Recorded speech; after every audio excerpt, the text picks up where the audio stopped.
Olá, mozões, meu nome é Vitória Fiore, também conhecida como Nada Clichê, e esse é o Clichê Talks. Aqui é um espaço que eu recebo pessoas que, assim como eu, gostam de sair do óbvio e elas vão contar pra gente como elas chegaram até lá. No episódio de hoje, eu recebo dois convidados muito especiais, o André Hidalgo, fundador da Casa dos Criadores, e o Augusto Mariotti, um dos fundadores da FFW. Antes da gente começar, já vou pedir para vocês se inscreverem no canal, não esqueçam de curtir, de compartilhar, ativar o sininho, porque ajuda muito a gente. Mozões, sejam muito bem-vindos. Obrigado pelo convite. Obrigado pelo convite. Prazer estar aqui com vocês. Gente, vamos lá. A gente está começando agora o podcast com umas perguntinhas quebra-gelo. Então, só pra gente, né, apesar do papo que já aconteceu antes do episódio, pra galera conhecer vocês melhores. Então, André, eu vou te perguntar, qual adjetivo seus amigos usariam pra te descrever? Persistente.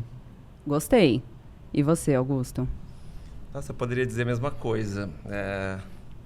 Talvez insistente. Ah, gostei. Pra estar nesse meio há bastante tempo, não pode desistir. Eu não aceito muito não como resposta não, sabe? Não, pra mim não é uma possibilidade. Os dois são incríveis e que se complementam, inclusive. É verdade. São. André, se você pudesse jantar com qualquer pessoa, viva ou morta, quem seria? Com a Madonna. Nossa, ele tava, tipo assim, na ponta da língua. Eu já vi 2 shows dessa mulher, entendeu? Ao vivo, então... O que você perguntaria pra ela, André? Eu perguntaria...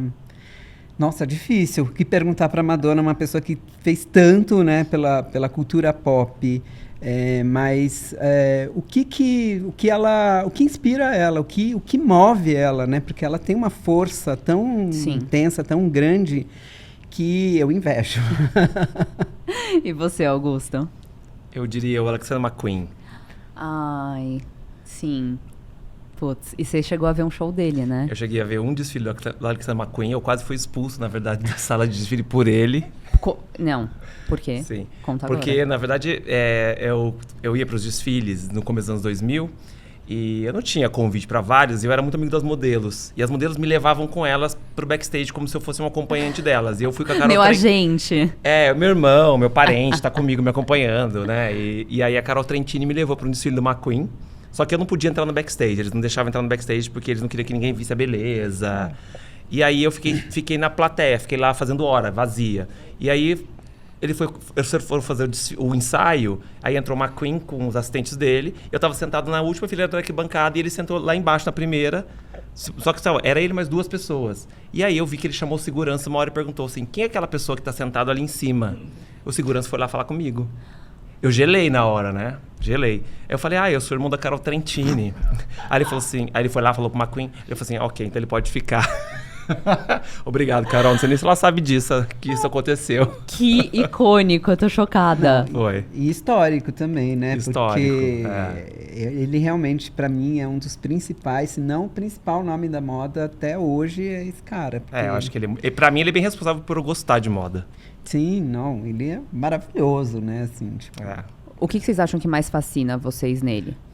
Além, obviamente, do vanguardismo e de todo o propósito por trás que o Alexandre carregava, tem algum momento ali, algum desfile, algum look, alguma coisa que vocês falaram, putz, isso me arrepia, me emociona? Pra mim, assim, eu acho que ele era destemido, sabe? Eu acho que o McQueen, eu já conversei com várias pessoas aqui no Brasil e fora sobre como seria se o McQueen tivesse vivo hoje, ele possivelmente teria sido cancelado. No ambiente de mundo que a gente vive hoje, porque ele realmente era destemido, ele não se preocupava realmente com o que a maioria das pessoas fossem pensar, né? Ele se preocupava com o que ele queria transmitir e ele sabia que muita coisa ia chocar as pessoas, e chocava as pessoas, né? Eu acho que por isso que ele conseguiu ser tão subversivo e criar realmente grandes momentos de moda, porque ele viveu numa época, né, que ele tinha recursos, muitos recursos, você tinha um mercado já, né, a moda já era bem mais amadurecida final dos anos 90, 2000, mas tinha pouca gente realmente fazendo como ele fazia, né? Ele imprimiu, na verdade, um novo olhar para a moda, né? Sim. Ele começou a fazer os primeiros desfiles realmente espetáculos, né? Desfiles como um espetáculo é obra do McQueen, né? Sim, ele fez essa transição entre moda e arte, que é uma coisa que a gente discute muito, né, hoje, né? Se moda é arte, enfim. E ele conseguiu fazer isso de uma forma muito genial. Ele era um gênio mesmo. Sim, ele era incrível. Você pode resgatar os desfiles dele, olhar de novo. Eu faço sempre isso também.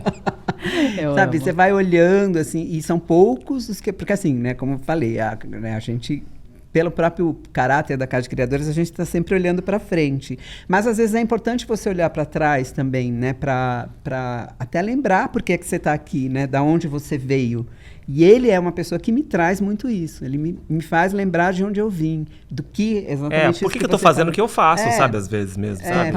Total. Por que eu gosto de moda? Isso que você falou, eu gosto de moda. Acho que uma coisa é isso. Muito interessante vocês terminarem com essa pergunta, porque já vai ser a primeira do roteiro. Mas antes, Bom, como tudo aqui, eu adoro quando o universo vai se alinhando, porque a terceira pergunta do Quebra-Gelo era qual desfile mais emocionou vocês, ou mais surpreendeu?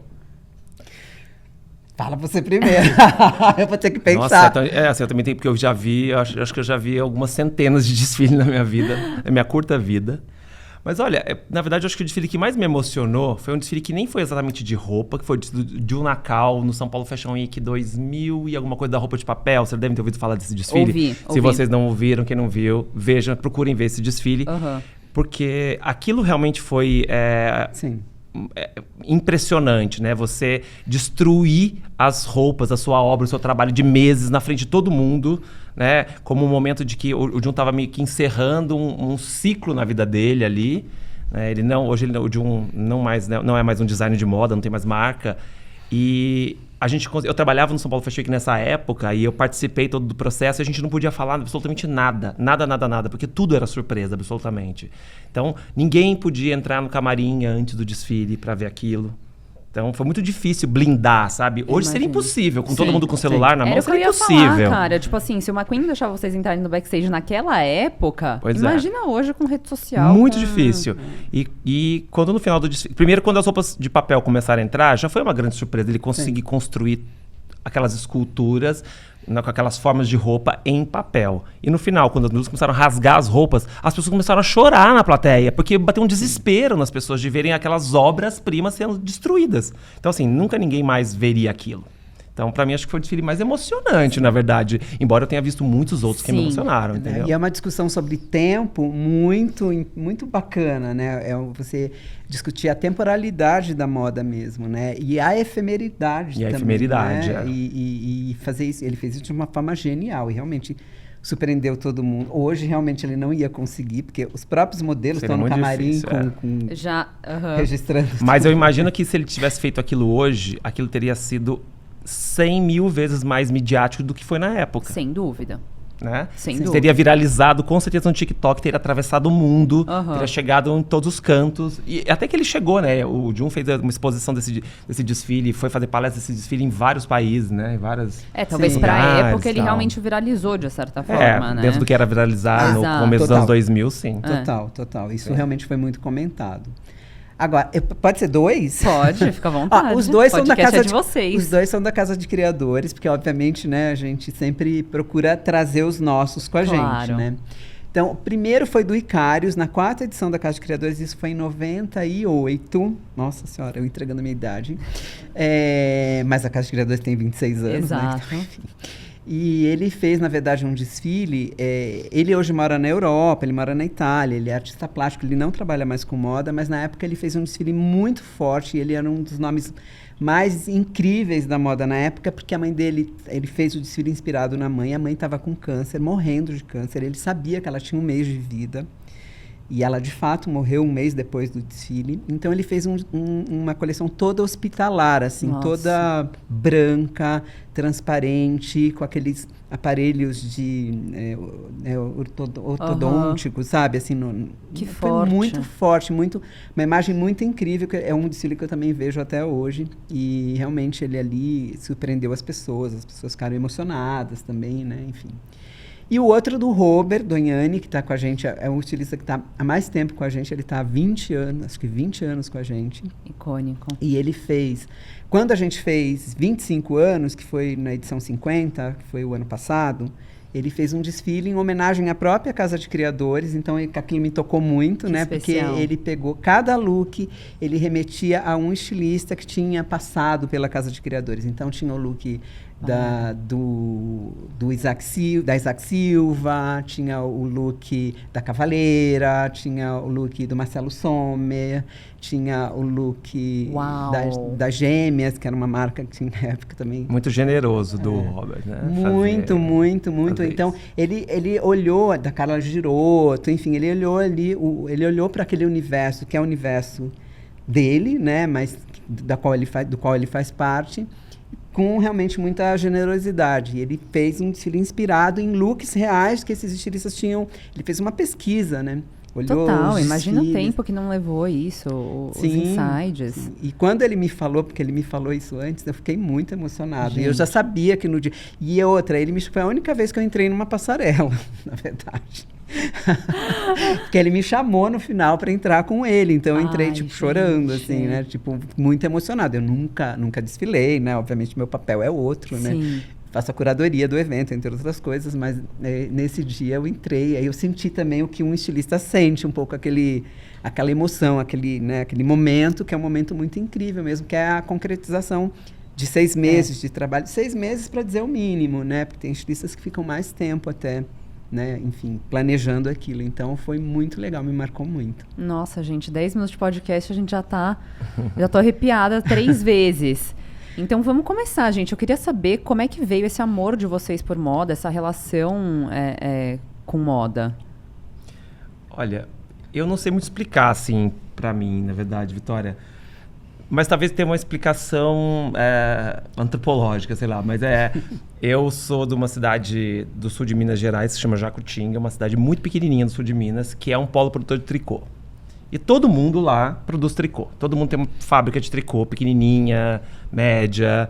E desde criança minha mãe produz tricô. Mas eu nunca me interessei muito. Eu nem gostava de tricô, inclusive. De tanto ver tricô, eu detestava tricô. Nossa, que bode de tricô. Ainda tinha um bode de tricô, realmente. Porque eu só via aquilo, né? O tempo todo, o dia inteiro em casa. Minha mãe levando peça para casa para arrematar, para 1000 coisas. E eu queria, na verdade, trabalhar com televisão. Sempre me seduziu... programa de TV, o espetáculo. Mídia. Mais fazer o espetáculo, Entendi, fazer o show, entendeu? Entendi. E quando eu mudei para São Paulo, eu fui fazer publicidade, por acaso. Mas no final dos anos... Eu vim para cá nos anos 2000. No final dos anos 90, eu já comecei... Sempre fui um super curioso. Eu lia... Eu não assinava jornal, mas eu tinha uns vizinhos que assinavam jornal. E eu ia na casa deles ler o jornal todo dia. O jornal deles. Licença. Cheguei, tio Alô, tio Neto, chamava. E eu cheguei para o jornal. E no final dos anos 90, a Érica Palomino, que é uma jornalista, tinha uma coluna na Folha de São Paulo, que chamava Noite Ilustrada. Interessante que a gente estava falando de noite, moda. A Érica documentava a noite paulistana e, por consequência, as expressões de moda que aconteciam na noite. E ela, aos poucos, começou a cobrir também moda, cobrir os desfiles. E aquilo começou a me abrir, era a minha janela para um lugar que eu nem podia imaginar que existia. Então, acho que aquilo ali foi a primeira sementinha de tipo assim, eu gosto disso, eu gosto desse assunto, desse universo. Então, saía toda sexta-feira, eu ia lá ler. E aquilo foi alimentando uma vontade de conhecer mais sobre moda. E aí, enfim, não tínhamos internet. Assim, internet era uma coisa que pouquíssima... A Érica era a internet. A Érica era a internet, exatamente. Era correspondente, né? Insider, a Érica ali. era a internet, exatamente. Bem definida, André. E quando eu vim para São Paulo para fazer faculdade, que daí o São Paulo foi que estava começando, a Casa de Criadores também estava... E aí eu estava num ambiente onde a moda... Você começava a perceber, você começava a encontrar as pessoas... E aquilo foi cada vez me despertando mais para moda. Então, assim, não teve um fato exatamente comigo que me fez gostar de moda. Foi uma descoberta que foi sendo provocada pela minha curiosidade também e pelos acessos, assim. E o que eu acho que era muito interessante, que a gente tinha que ser muito mais curioso do que hoje para você saber das coisas e descobrir as coisas. Você tinha que cavar. A informação não vinha tão fácil para você. A pesquisa não estava no celular, ela não estava no notebook. Enfim, não. Né? E assim, eu nunca tinha visto, imagina, eu vim para cá com 18 anos, eu nunca tinha visto uma revista ID na minha vida. Eu morava numa cidade que mal chegava a Vogue, entendeu? Né? Então, quando eu cheguei em São Paulo, que tinha as bancas com essas revistas, aquilo foi na minha cabeça, explodiu minha cabeça, entendeu? Mas isso, você tinha que saber qual banca que tinha a revista, né? Era caríssima, não podia comprar, então eu ia na banca e ficava folheando a revista para ver. E aquilo tudo foi me alimentando, uma vontade de fazer. Aí eu fui descobrindo as coisas que estavam acontecendo em São Paulo, e aí virou uma felicidade. Na verdade, eu não quero trabalhar com televisão. Eu quero trabalhar com moda, eu quero fazer desfile. Desfile é uma coisa que me encanta. O momento do desfile, dessa magia do desfile. E aí a coisa foi... E vocês dois são ligados com desfile, né? E é uma coisa que Sim. é muito curioso, porque eu imagino que deve ser um processo, que nem o André mesmo falou, infinito e dura minutos. Pouquíssimo tempo. Né? Pouquíssimo tempo. Um desfile médio dura menos de 10 minutos. Uhum. E as pessoas olham e acham que durou, sei lá, 20 minutos, meia hora. Não, é muito rápido, na verdade, né? Então... Mas, André, agora eu tô fascinada. Como é que veio a Casa dos Criadores pra você, assim? Você já tinha esse amor por moda e falou, calma, tá faltando um espaço aqui, a galera precisa conhecer essas pessoas, deixa eu juntar e agrupar tudo isso. Então, na verdade, assim, eu trabalhei com a Érica, né? Eu trabalhei na Folha de São Paulo. É mesmo? Eu vi todo o nascimento dessa cena e tudo isso. A minha paixão por moda começou com a noite, né? Porque eu sempre gostei... Eu sou gay e aí, assim, eu já entendi desde cedo que eu precisava encontrar outros como eu, né? E você só encontra isso... Hoje não, né? Mas na época você só encontrava na noite, né? Você tinha que sair na noite em lugares onde você encontrava pessoas como você. E eu, então, comecei bem cedo. Comecei com 14 anos. Maravilhoso. Com identidade falsa, essas coisas todas, já ia na boate. E aí eu comecei a entender, ali vendo aquela... E eu comecei a ficar fascinado com o look das pessoas, né? E eu entendi que era uma forma de expressão muito poderosa. Era uma maneira de você se destacar, era uma maneira de você seduzir, era uma maneira de você se divertir, principalmente se divertir, né? Porque uma coisa que eu acho muito legal em se vestir para sair na noite, principalmente, e na época eu achava muito mais, era justamente essa parte de você conseguir passar todas essas mensagens, mas acima de tudo se divertir. Se divertir já no momento que você está em casa, se montando com seus amigos. É a parte mais gostosa. Entendeu? Que você vai com seus amigos. Né? Os amigos moravam com os pais. Eu com 14, eu comecei a sair, mas com 18 eu já morava fora de casa. Então eu era o lugar onde todo mundo ia se montar, porque todo mundo morava com os pais. E todo mundo ia lá na minha casa se montar. Marcelona, enfim, que é uma figura muito conhecida da noite também. Desse tempo, principalmente, né? E aí, isso começou a me apaixonar muito, e aí, em paralelo, eu comecei a estudar, fazer jornalismo, fui trabalhar na Folha, e aí continuei saindo na noite, a noite de São Paulo, principalmente, foi, assim, crescendo muito, ela foi tomando um ar de movimento mesmo, um movimento que trouxe a música eletrônica para o Brasil, né? Trouxe todos os fundamentos. E com isso, e com o surgimento da Érica Palomino, da Coluna e tudo mais, eu realmente falei, quero trabalhar com moda. Né? Foi um start, assim, mas não teve um momento, foi, acho que o dia a dia. O dia a dia, viver aquilo, entendeu? E aí eu comecei a notar que não tinha...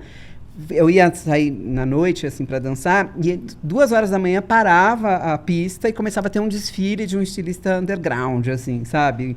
E desfiles absurdos, assim, desfiles incríveis. O que quer dizer absurdos? Lindos ou impactantes Lindos, ou performáticos? impactantes e assim, porque o que acontecia? A moda brasileira, até então, ela só copiava. Né, os estilistas iam para as temporadas internacionais. As marcas brasileiras, vamos dizer, né? Que a gente não tinha um movimento de moda, de verdade, né? As marcas brasileiras, né? Fotografavam tudo, iam lá na vitrine, porque também não tinha internet, né? Então eles iam lá, iam nas lojas, fotografavam a vitrine, fotografavam os looks escondidos, sabe? Levava no provador, porque não podia fotografar na loja. Ou comprava uma peça muito incrível, trazia, desmontava tudo, copiava a modelagem, copiava tudo. É isso mesmo. Né? E o que me encantou nisso foi que eu comecei a perceber que esses estilistas que estavam desfilando na noite, eles não estavam nem aí para a tendência, eles não estavam nem aí para o que estava acontecendo fora, eles queriam imprimir sua própria marca, né? Seu próprio estilo, queriam mostrar que é possível sim, embora não tivesse esse discurso todo amarrado, mas eles queriam mostrar que sim, existia uma moda brasileira feita aqui. Né? E eu identifiquei isso, falei, nossa, que incrível, que genial. E não tinha um espaço, além das casas noturnas, não tinha um espaço para eles mostrarem o trabalho. E foi quando começou o Fitoevas Fashion, e aí tinha já a imprensa, uma imprensa de moda nascendo ali, né? Lilian Patti, Érica Palomino, que falavam muito sobre isso, falavam nos jornais. Os jornais realmente eram Folha, era o veículo do momento, né? Perfeito. E aí eu comecei a notar que tinha espaço para um evento que reunisse esses nomes, reunisse essas pessoas, né? Mas a minha pretensão não era só criar um espaço para eles, mas assim, na verdade eu falei, gente, façam vocês. Porque até então eu trabalhava na Folha, eu era jornalista, eu não podia... Sim, você estava sendo mais um facilitador daquele movimento do que necessariamente... Exato. Só que coincidiu que eu saí da Folha um pouquinho tempo depois, e aí eles falaram para mim, eu lembro, sei lá, o Gesiel Moraes, o Lorenzo Merlino, o Marcelo Sommer, enfim. Eles viraram para mim e falaram, não, faz você, né? Tipo, a ideia não foi sua, então faça você. Então banca, meu amor. Aí eu falei, deve ser muito fácil fazer. Claro. Super. É um desfile. Super. Tudo bem. A primeira edição não foi difícil, né? Tá. Porque a gente conseguiu, sei lá, um casarão ali que fica no Fundo Social de Solidariedade do Governo do Estado, que é dentro do Parque da Água Branca, aquele casarão que tem dentro do Parque. A primeira edição do evento foi lá. E aí a gente conseguiu lugar de graça, que era do Governo do Estado, e aí a gente conseguiu, sei lá, os maquiadores amigos fizeram, mas a gente fez sem grana, a gente foi bem louco, assim, sabe? Tipo, sem grana. Mas vocês já conheciam também as pessoas, né? Então era, tipo, meio nesse esquema, uma mão lava a outra, a galera já se maquiava na night, então também não que... Era obviamente mais espontâneo, né? Mais você não tinha um compromisso exato. Né, com alguém, era um... Mas a gente notou ali, nessa primeira edição, que repercutiu muito. Saiu em todos os jornais, em todas as revistas. Incrível! Foi assim, tipo, pá! Burburinho. Sabe? Burburinho. E na época, né, mais uma vez, vamos parar de falar, né, que não tinha internet, mas não tinha. Sim, né? Mas, então, assim, o surgimento e a popularização da internet transformou completamente tudo. É um mundo pré-internet, um mundo pós-internet. Então, e é super recente isso, na verdade. Repercutir num mundo sem internet era muito mais difícil. Tenho certeza. Porque dependia da imprensa estar lá. A imprensa foi? Ok. A imprensa não foi? Ninguém vai saber. E você chamou a galera, seus amigos jornalistas e Chamei todo mundo e todo mundo foi. E aí, todo mundo falando maravilhas. A Gisele Bündchen desfilou na primeira edição. Ela era new face. Eu tenho o vídeo, ela passa, ninguém nem olha pra ela. Foi muito incrível, sabe? Chocada. E aí a gente falou, tem alguma coisa aqui, sabe? Isso que tem uma cara de um movimento que está nascendo aqui, que precisa ter na moda, né? Que precisa ter na... Exato, você, de certa forma, supriu uma necessidade forte que estava na época e ninguém sabia. Exato. E aí, assim foi. E aí a gente fez a primeira, a segunda, e a gente já está indo para 53 agora. Parabéns, então... André. Realmente é muito icônico. Eu lembro que a primeira vez que eu descobri a Casa dos Criadores, porque tinha muito... quer dizer, quem sou eu para falar se tinha ou se não tinha? Mas na minha cabeça... eu associei a Casa dos Criadores muito à Elle, né? Então, quando eu comecei a entender a Elle, descobri realmente a revista como uma fonte que eu gostava muito de consumir moda, eu caí na Casa dos Criadores e eu falei, tipo, que universo icônico é esse que eu não fazia ideia que existia, mas que... Bom, nitidamente, né? Tá sendo muito importante. 56, edição 56. 53, desculpa. Mas vai chegar no 56 também. 26 anos, esse foi um momento também bem bacana, né? Que a Elle fez a curadoria junto com a gente aí por, acho que uns 3 anos. Então, foi um momento muito legal, que também acabou, pelo alcance que a Elle tem e tudo mais, realmente trazendo um público que não estava habituado, né, com aquele universo. Porque, na verdade, assim, ao longo do tempo, a Casa de Criadores começou dessa forma, mas ao longo do tempo ela também foi se transformando e foi virando um espaço também muito importante para outros corpos que não são necessariamente contemplados pelo sistema de moda normalmente, né, como a gente está habituado. Sim. Né? Então, corpos trans, pessoas pretas, mas não pessoas pretas modelo, pessoas pretas trabalhando na estrutura, sendo estilistas. Então, a gente começou como ele começou com esse frescor todo, ele naturalmente foi absorvendo todas essas questões de uma maneira muito orgânica, né? Nunca foi a nossa intenção, agora tá no hype, isso tem que ter... Não, dá pra ver que era 100% orgânico, assim, porque... a Casa dos Criadores, na minha visão, é muito, que nem o FFW, é muito pra frente, né? Eu acho que essa foi a nossa maior diversão em chamar vocês dois juntos, porque são por mais que sejam veículos de comunicação diferentes, o propósito é o mesmo, né? Sempre estar olhando à frente do seu tempo. Eu acho que... E trazendo a moda, né? Fomentando, exatamente, e trazendo a moda como a grande protagonista. Como grande assunto mesmo. A moda como foco, assunto. como foco. Obviamente, usando, a moda que usa, na verdade, de vários artifícios, várias ferramentas, mas como a moda, né? Como um grande assunto sendo a moda, né? Não sendo outras coisas, mas... Então, e aí eu ia até falar que vocês iniciaram... Bom, eu acho que o Augusto, pelo que a gente viu, iniciou a sua carreira ao lado do André. Sim. Né? Que você bateu ali na portinha da Casa dos Criadores e falou... Foi. Oiê! Essa história é engraçada. Tem alguém aí? Não sei nem se o André se lembra disso. Ah, lógico que eu lembro, claro. Gente, Foi literalmente Conta, assim. Augusto, porque eu sou insistente. Eu falei que eu sou insistente. Meus amigos conhecem. Por que a Casa dos Criadores? Na verdade, quando eu cheguei em São Paulo nos anos 2000, a Casa de Criadores tinha começado há pouco tempo, ainda assim como o São Paulo Fashion Week, mas já estava se falando de moda de uma outra forma. Eu já peguei o São Paulo respirando moda diferente. Tá. Né? E tinha ali uma efervescência acontecendo e ainda existe a Galeria Ouro Fino.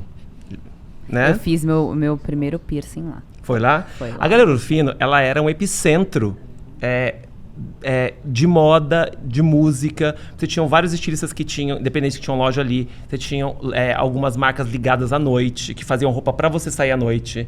E ali era um ponto de encontro, inclusive, da galera que ia pras raves, que ia pros clubes. E ali tinha um salão de cabeleireiro, que era o salão de cabeleireiro mais moderno da cidade, o Mundorama. Mais moderno da cidade. Se você quisesse ter o corte mais descolado, mais novo, você tinha que ir no Mundorama. E aí eu falei, eu queria fazer parte, eu não conhecia ninguém. Eu cheguei em São Paulo, eu não conhecia ninguém dessas pessoas. Eu não era amigo de ninguém. Eu não tinha um contato para ligar e falar, me leva nessa festa, me põe pra dentro. Não conhecia. Falei, bom, eu vou começar a frequentar, porque eu já gostava, vou frequentar a Galeria Ouro Fino, eu vou começar a cortar o cabelo aqui e vou ver se eu começo a fazer uns amigos.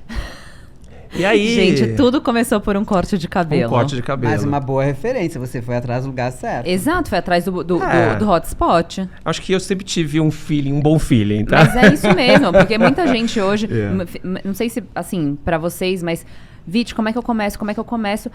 São nesses detalhes, cara, é você observar, você ser curioso, você entender, então é aqui, então esse é o restaurante, então esse é o lugar, então essa é a rua, esse é o fotógrafo. Pra você. E aí você tem que conectar esses pontos, porque não é que necessariamente esse é o lugar e ali você se resolve. Não é necessariamente isso. E aí eu cortava o cabelo ali e a porta do lado era o escritório da Casa. Eu descobri que era o escritório da Casa de Criadores. Aí um dia eu falei assim, quer saber? Eu vou entrar e vou pedir um estágio. Eu peguei, entrei, sentei. Tinha uma menina que trabalhava com o André naquela época. Eu sentei na frente dela, eu comecei a falar. Falar, blá, blá, blá, blá, blá, né? Porque eu quero trabalhar com isso, eu quero trabalhar aqui. Já lia muito sobre o André, a Casa de Criadores. Eu cheguei em São Paulo com uma certa bagagem de informação, porque eu lia a coluna da Érica e eu lia as revistas. Então, eu cheguei já sabendo algumas coisas. Eu não cheguei...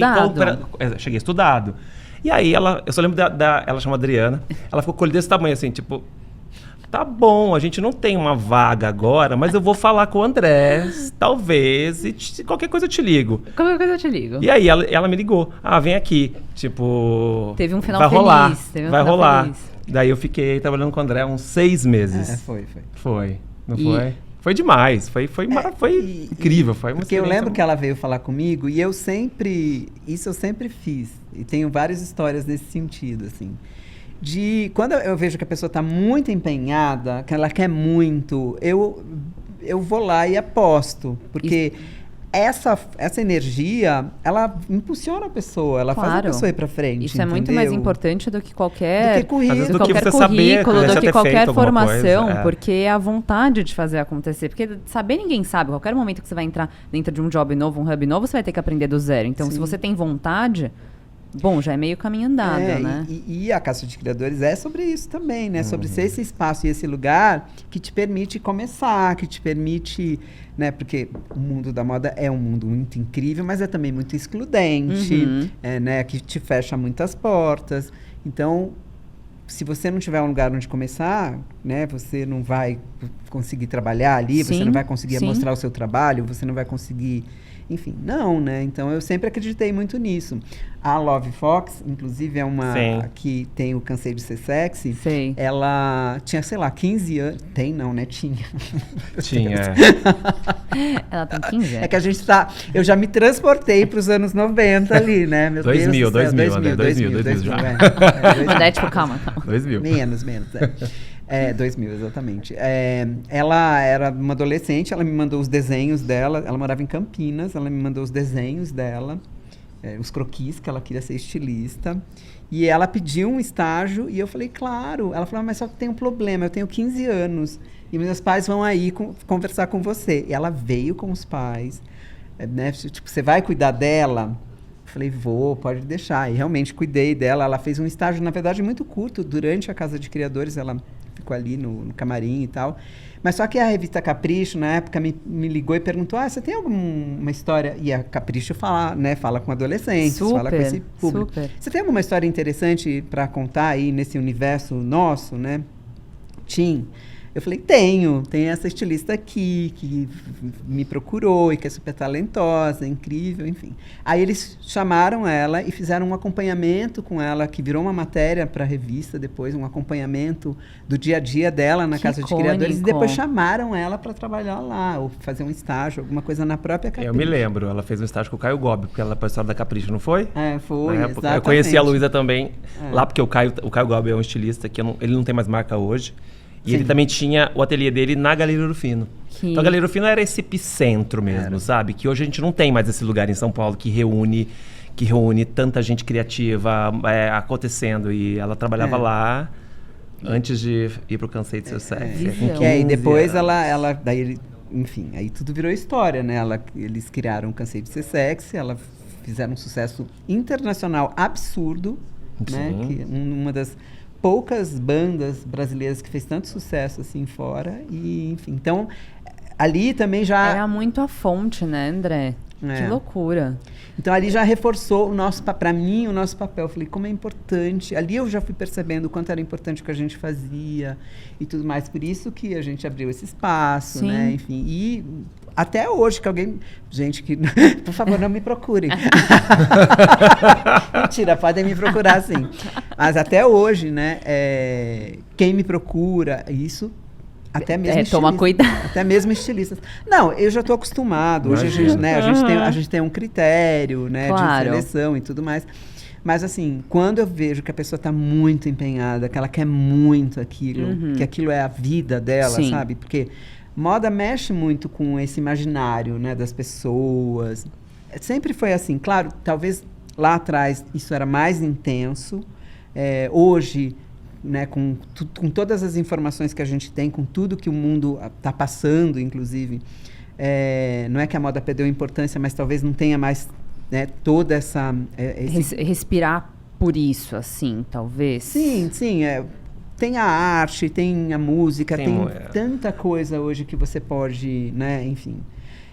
mas a moda por muito tempo, e não é que ela não seja mais assim hoje, porque eu ainda acredito muito nesse veículo, né, moda. Mas, por muito tempo, ela foi muito... falava primeiro o que ia acontecer, quais eram, não só tendência de moda comportamento em si, mas de mesmo. comportamento, de Sim. identificar o comportamento que estava surgindo na noite, na rua. As tribos... E colocar isso de uma forma muito contextualizada, muito bacana, com essa interpretação que a moda tem e que dá né, que faz com que você possa fruir, que você possa se divertir, que você possa se expressar, né? Eu acredito que a moda ainda seja isso. Acho que a moda ainda Sim. a primeira, é o primeiro... Difícil definir, mas acho que é o primeiro setor, primeiro espaço que realmente traduz mais rapidamente esses novos movimentos. É muito rápido. A moda digere o que está acontecendo, esse zeitgeist, transforma em alguma coisa muito mais rápido. Mas eu acho que nesse momento descarta também às vezes. E descarta também às vezes. Mas acho que isso não é só a moda, acho que isso é o sistema que a gente vive que se descarta. Mas eu acho que o que tinha também era o fator novidade. O fator novidade era muito novo. o que estava acontecendo de verdade não tinha acontecido antes com as gerações anteriores. Então era a sensação de viver aquilo pela primeira vez, um movimento todo acontecendo pela primeira vez. Eu lembro que depois, trabalhando com o André, ainda fui ao São Paulo Fashion Week, que já era um padrão de evento, que tinha um objetivo de ser um evento internacional, do Brasil para o mundo, de reunir a indústria. Eu fiquei completamente, falei assim, caramba, que isso? No Brasil, sabe? Tipo, não podia imaginar. Era um lance, assim, muito potente, muito forte, mas é isso, muito alimentado. Tinha uma força muito grande também pelo fator novidade. As pessoas, para a imprensa, aquilo era um prato cheio, né, André? De assunto. Total. Sabe? De assunto, o que estava acontecendo, o movimento. E as pessoas começando a vir de fora do Brasil para poder ver o que estava acontecendo aqui. Então, acho que tudo isso ajudou a alimentar muito o que a gente está falando aqui. Você pontuou muito bem esse assunto novidade, Augusto, porque muita gente que vem aqui, seja designer, seja pessoas que, enfim, já estavam envolvidas com a moda há um tempo, a gente fala sobre o São Paulo Fashion Week hoje em dia versus há um tempo atrás, a gente fala sobre a valorização da moda nacional e nunca tinham trazido esse fator da novidade, que realmente hoje em dia muito é olhado para trás, né? A gente vive nesse período nostálgico, os anos 2000, os ícones, os estilistas, e falta um pouco, porque eu acho que tudo que chega já fica velho tão rápido, que, sabe, parece que está difícil de suprir, entendeu? É que hoje a cultura do muda o descarte. dia, né? Exatamente Hoje isso. o assunto é o assunto do dia. Uhum. É tudo do dia. O look do dia. É uma loucura isso. Isso realmente é uma rapidez que acho que a gente ainda não absorveu totalmente, né? E não absorveu. Não sei nem se a gente vai conseguir, né? Assim, Nem sei. Eu nem tenho capacidade neural para absorver tudo isso. A gente não tem nem tempo, na verdade, de pensar muito sobre as coisas, né? Então, acho que é o que é diferente. De fato, nesse momento era novidade e era um momento também do Brasil. O Brasil vivia um momento também político econômico muito, muito otimista nos anos 2002, por aí. E tudo isso também ajudou que a coisa acontecesse. Muitos patrocinadores.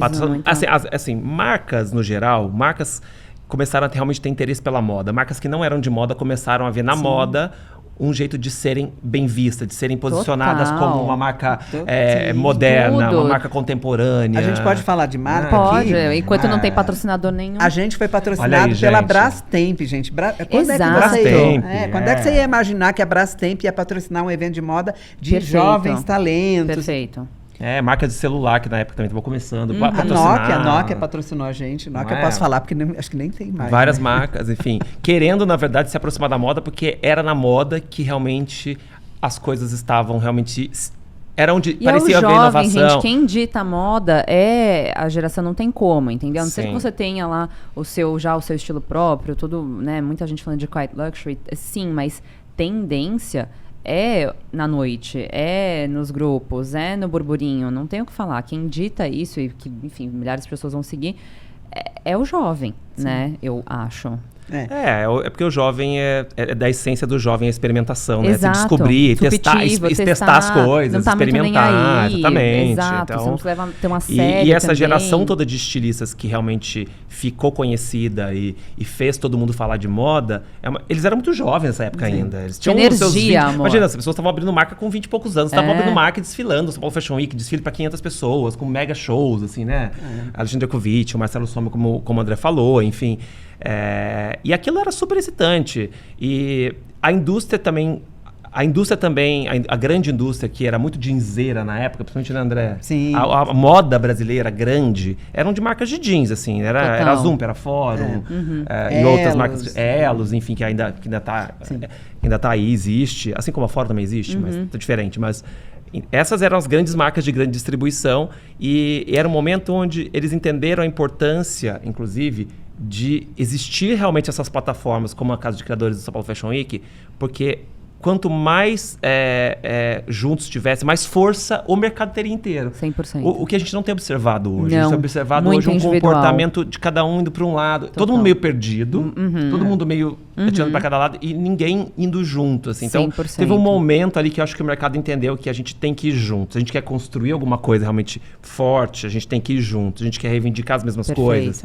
Enfim, Eu também não sou nostálgico, também não, assim, embora a gente esteja vivendo uma nostalgia, porque eu acho que justamente a gente passa por esses momentos quando a gente sente muita insegurança pelo que vem, quando a gente não consegue enxergar absolutamente nada do que vem na frente, a gente começa a voltar para trás e se apegar em coisas que a gente viu que funcionaram, né? Mas a gente tem que se orgulhar, assim, do que foi feito, tem que se orgulhar muito e olhar para trás e falar... Caramba, olha o que a gente fez numa época que não tinha nada disso, que não tinha dinheiro, que não tinha estrutura, que não tinha tecnologia. Porque tem uma coisa muito importante também que é legado, né? Que você não pode desconsiderar o legado, né, que a gente vai deixando, que não só a gente, mas esses estilistas, né? Assim, isso é muito importante. Isso dá um norte, né, para o que acontece hoje. O que acontece hoje, na verdade, é um reflexo de tudo isso que a gente viveu. Então, sim, não somos nostálgicos, mas a gente não pode renegar o passado. Exato. Né? A gente tem que sempre... Como aquele ditado que, né, mais recente, né? Muita gente correu para todo mundo hoje poder andar, né? Muita gente deu a cara a tapa para muita gente hoje poder fazer desfile, fazer moda, criar marca e, né? Mas isso que você falou é muito importante, porque é uma coisa que eu tento muito, a gente tenta manter muito na Casa de Criadores, esse espírito coletivo, de todo mundo ir junto para frente, sabe? Porque a Casa de Criadores é um coletivo, na verdade, né? Hoje a gente tem, sei lá, mais de 60 marcas que participam do evento, não que desfilam, mas que participam do coletivo, mais de 60 marcas. E eles têm a gente alimenta muito esse espírito de quase que de uma cooperativa mesmo. Sim, porque sabe? tem espaço para todo mundo. Eu acho que hoje em dia todo mundo está se sentindo muito ameaçado, porque do nada surge alguém e aí rouba o espaço, ou então rouba o highlight, ou então chama a atenção da mídia e fica lá bebendo só de uma fonte, mas na verdade o que falta é justamente isso, assim, né? São opções, são discursos que vão se complementar. E falando, né, a gente está falando de momentos nostálgicos, mas vocês dois são pessoas que já pensavam muito na frente. Eu fiquei muito curiosa, Augusto, quando eu descobri que você fez parte do São Paulo Fashion Week, mas que porque era algo que acontecia só 2 vezes por ano, você sentiu que esse gap também precisava ser preenchido. E foi aí que saiu o FFW, correto? Sim, exatamente. O São Paulo Fashion Week muito rapidamente entendeu o potencial que a internet teria para ajudar realmente a espalhar mais o que ali era feito naqueles 5, 6, 7 dias que o evento tinha. Porque a gente era uma coisa acontecida em São Paulo, mas que a gente tinha que conseguir fazer o Brasil. O nosso objetivo era fazer o Brasil falar de moda. Não é falar de roupa, né? Não é falar de produto, é falar de moda. Falar de criação, falar de inovação, falar da moda enquanto realmente cultura, um fator cultural. E quando aconteceu o São Paulo Fashion Week, se mobilizava realmente toda a imprensa falando de moda. Durante aqueles 7 dias se falava muito em moda, né? E passava aqueles 7 dias, ficava aquele gap, né? Dali 6 meses só que a moda vai voltar a ser assunto. E lá dentro, eu era dentro da equipe do Paulo, eu era a pessoa mais jovem e muito curioso, muito fuçando sempre tudo, ligado nos movimentos da internet, tudo que estava rolando eu estava pesquisando e entrando nos programas novos e tal. Então eles falaram assim, olha, você vai começar a cuidar do site São Paulo Fashion Week, porque aqui não tem ninguém que entende muito de internet, eu também não entendia de internet, Dá né? para o estagiário. Dá para o estagiário, exatamente. Você vai começar a cuidar, né? Porque eu já, na verdade eu era assistente do Paulo, eu cuidava dos desfiles, né? Na questão mais de curadoria, artística. Mas, enfim, uma empresa também pequena, pouca gente. Então, eu transitava por tudo. Sim. E eu comecei realmente a abraçar o braço realmente de internet dentro da comunicação. E aí a gente tinha um boom, uma audiência muito grande no site quando o São Paulo Fashion Week acontecia. E vocês sabem, né? O trabalho que é você construir uma audiência, uma comunidade. E você não pode deixar ela embora, total, né? Você entrega uma coisa... Claro. Como é que você consegue... Eu falava assim, a gente teve, sei lá, 20 milhões de views aqui essa semana. Calma, e amanhã era esse número mesmo? eram números bem grandiosos, sim. Eram números bem grandiosos. Porque foi mudando ao longo do tempo. Não tinha rede social ainda, né? Tudo era site, né? Era site. Todo mundo entrava em site. Sim, mas assim, milhões, eu não esperava que era milhões. Obviamente, quando a gente começou com o site em 2004, era o menos, mas isso foi crescendo. Mas quando realmente a minha ficha caiu, a gente tinha um número bem grande de audiência, bem volumoso mesmo, porque também a gente era parceiro de grandes portais, a gente era parceiro do UOL na época, que era era a internet. Perfeito. O UOL era a internet, sim. Não, né? todo mundo, chat da Nessa UOL, época, sei lá né? o que da UOL. Então, via muita gente. E essas pessoas, depois, mas a gente não vai conversar com essas pessoas na segunda-feira, acabou domingo o evento, segunda-feira a gente, não fala mais com elas. Tchau. A gente precisa... Se essas pessoas já vieram até aqui interessadas por moda, elas querem saber mais sobre moda, com certeza. Foi quando a gente começou a produzir conteúdo sobre moda todos os dias, né? Só que não fazia muito sentido a gente começar a falar de moda internacional dentro do site do São Paulo Fashion Week, com a marca São Paulo Fashion Week que representava a moda brasileira. Mas a gente fez isso por um tempo, mas isso não faz muito sentido e tal.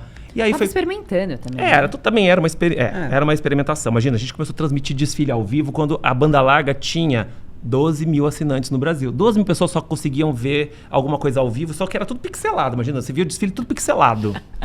Porque a maioria das pessoas só tinha internet de escada, entendeu? Então, mas a gente experimentava. Exato, é isso. A moda é isso, né? A moda é isso. A gente se joga antes. A gente se joga antes. E foi quando a gente começou a discutir lá, assim, a gente não deveria talvez mudar a marca do site, tirar o São Paulo Fashion Week, ter um site que é completamente institucional, que fala sobre o São Paulo Fashion Week, e pegar toda essa audiência interessada em moda e criar um outro produto para ela. E foi um momento que os sites de moda viveram um boom no Brasil. A gente tinha alguns sites de moda. A gente tinha o Chique da Glória Calil, né, que tinha muito, obviamente, a característica mais de um site de consultoria, né, que as pessoas queriam saber a opinião da Glória sobre como se vestir e tal. Aí você tinha o site da Érica Palomino, que a Érica saiu da Folha e criou um site no nome dela. Aí logo depois a Lilian Patti também. E então você tinha ali um movimento de internet sobre moda realmente crescente. E aí a gente resolveu mudar o nome do site São Paulo Fashion Week para FFW. A gente fez um concurso na época, que a gente sorteou uma passagem para Paris. As pessoas amavam concurso nessa época, gente. O tempo inteiro concurso a gente fez um concurso para as pessoas sugerirem o nome, enfim. E aí a gente mudou o nome. E aí ganharam a viagem para Paris. Ganhou a viagem para Paris, sim, uma viagem E foi quem sugeriu o nome? Não foi, na verdade. Tá. A gente, na verdade, não achou que os nomes que foram sugeridos realmente eram o nome que a gente acreditava. Mas a gente... Botão. Um deles, eu lembro. Botão não dá. Mas a gente falou assim, vamos premiar pelo menos o que a gente achou mais interessante, vai. Ou inusitado, né? O Botão, olha, você foi tão inusitado que você vai para Paris.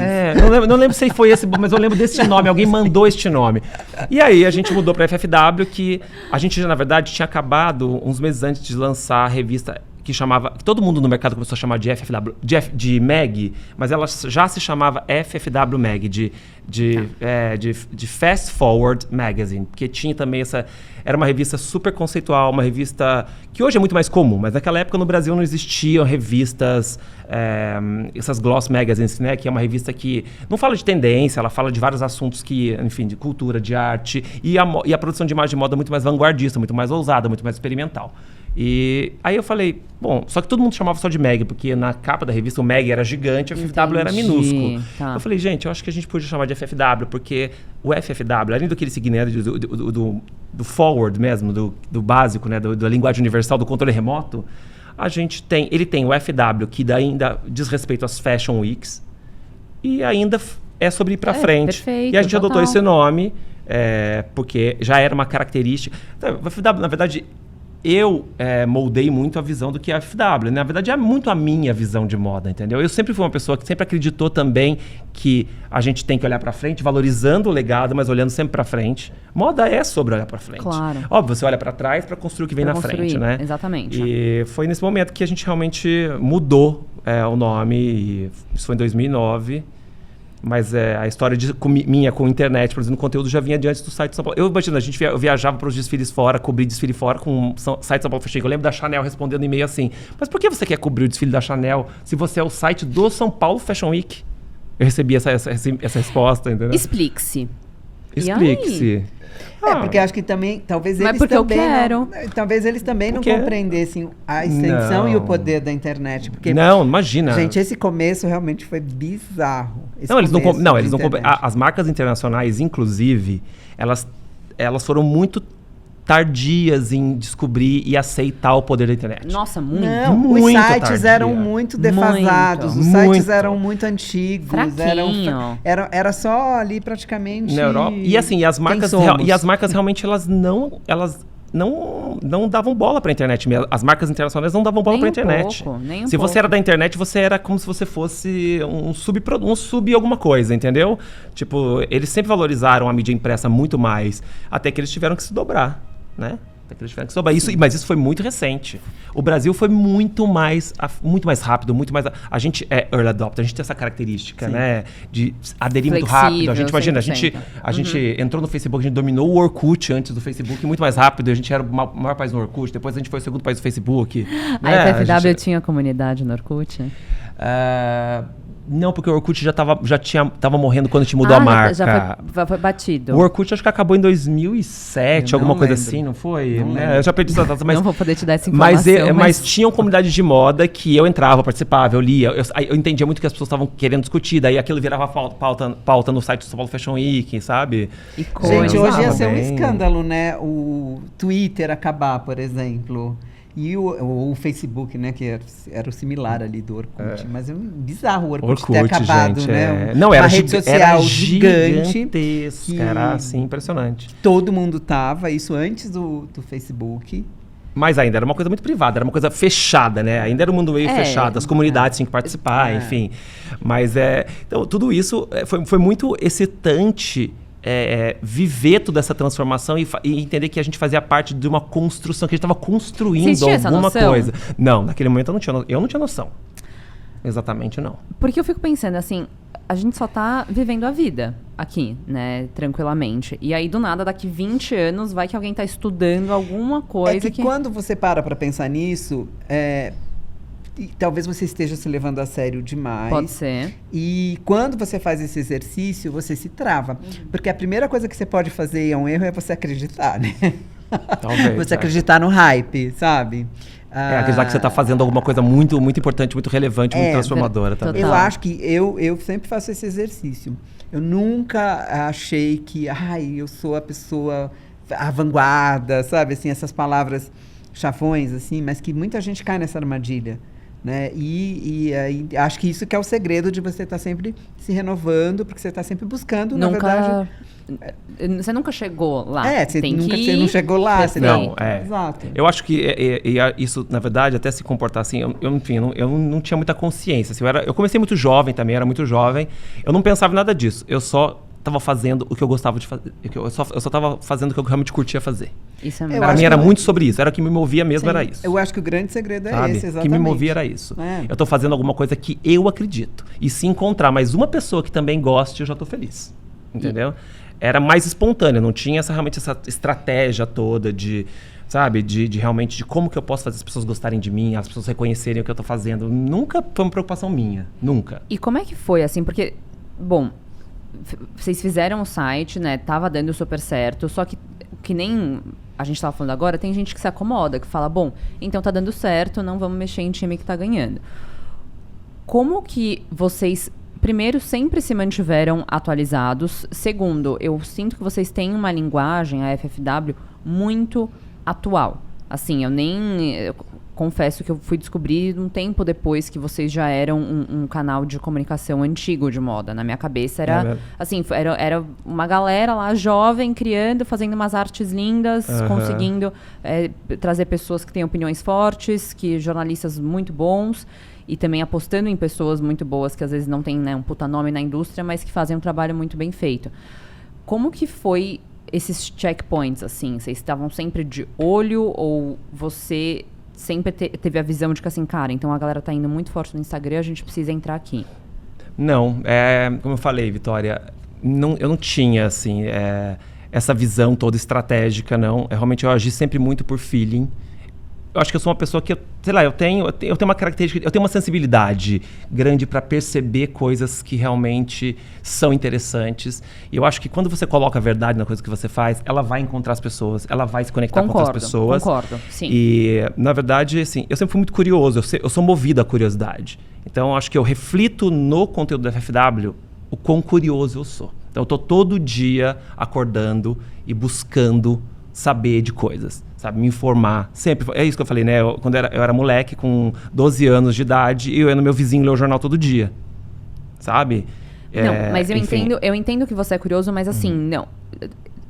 falando de questões, tipo, práticas, assim, você via os profissionais que estavam surgindo, você via as pessoas que estavam dando Sim. opinião na internet. É assim que vocês estavam montando o time, por exemplo? Sim, exatamente. Tá. Na verdade, todo mundo que passou pela FFW, a grande maioria das pessoas que passaram pela FFW, são pessoas que eu vi fazendo coisas na internet e eu falei, Perfeito. eu vejo um talento aqui. Entendi.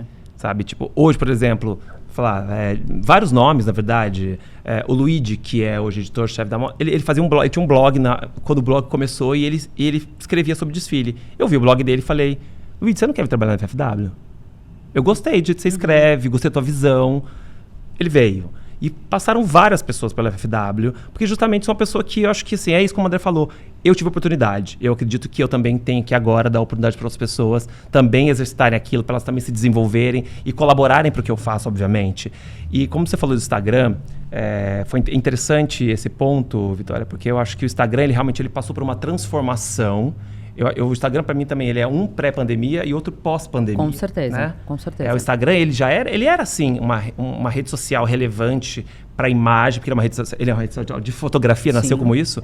Mas na pandemia, realmente, foi a grande virada de chave do Instagram. E ele virou a internet, né? Principalmente no Brasil, para moda. Canal de notícia, canal de E eu tudo. eu comecei a perceber que o Instagram já estava deixando... TikTok também. Total. O TikTok hoje... TikTok agora, sim. Mas TikTok é um fenômeno também.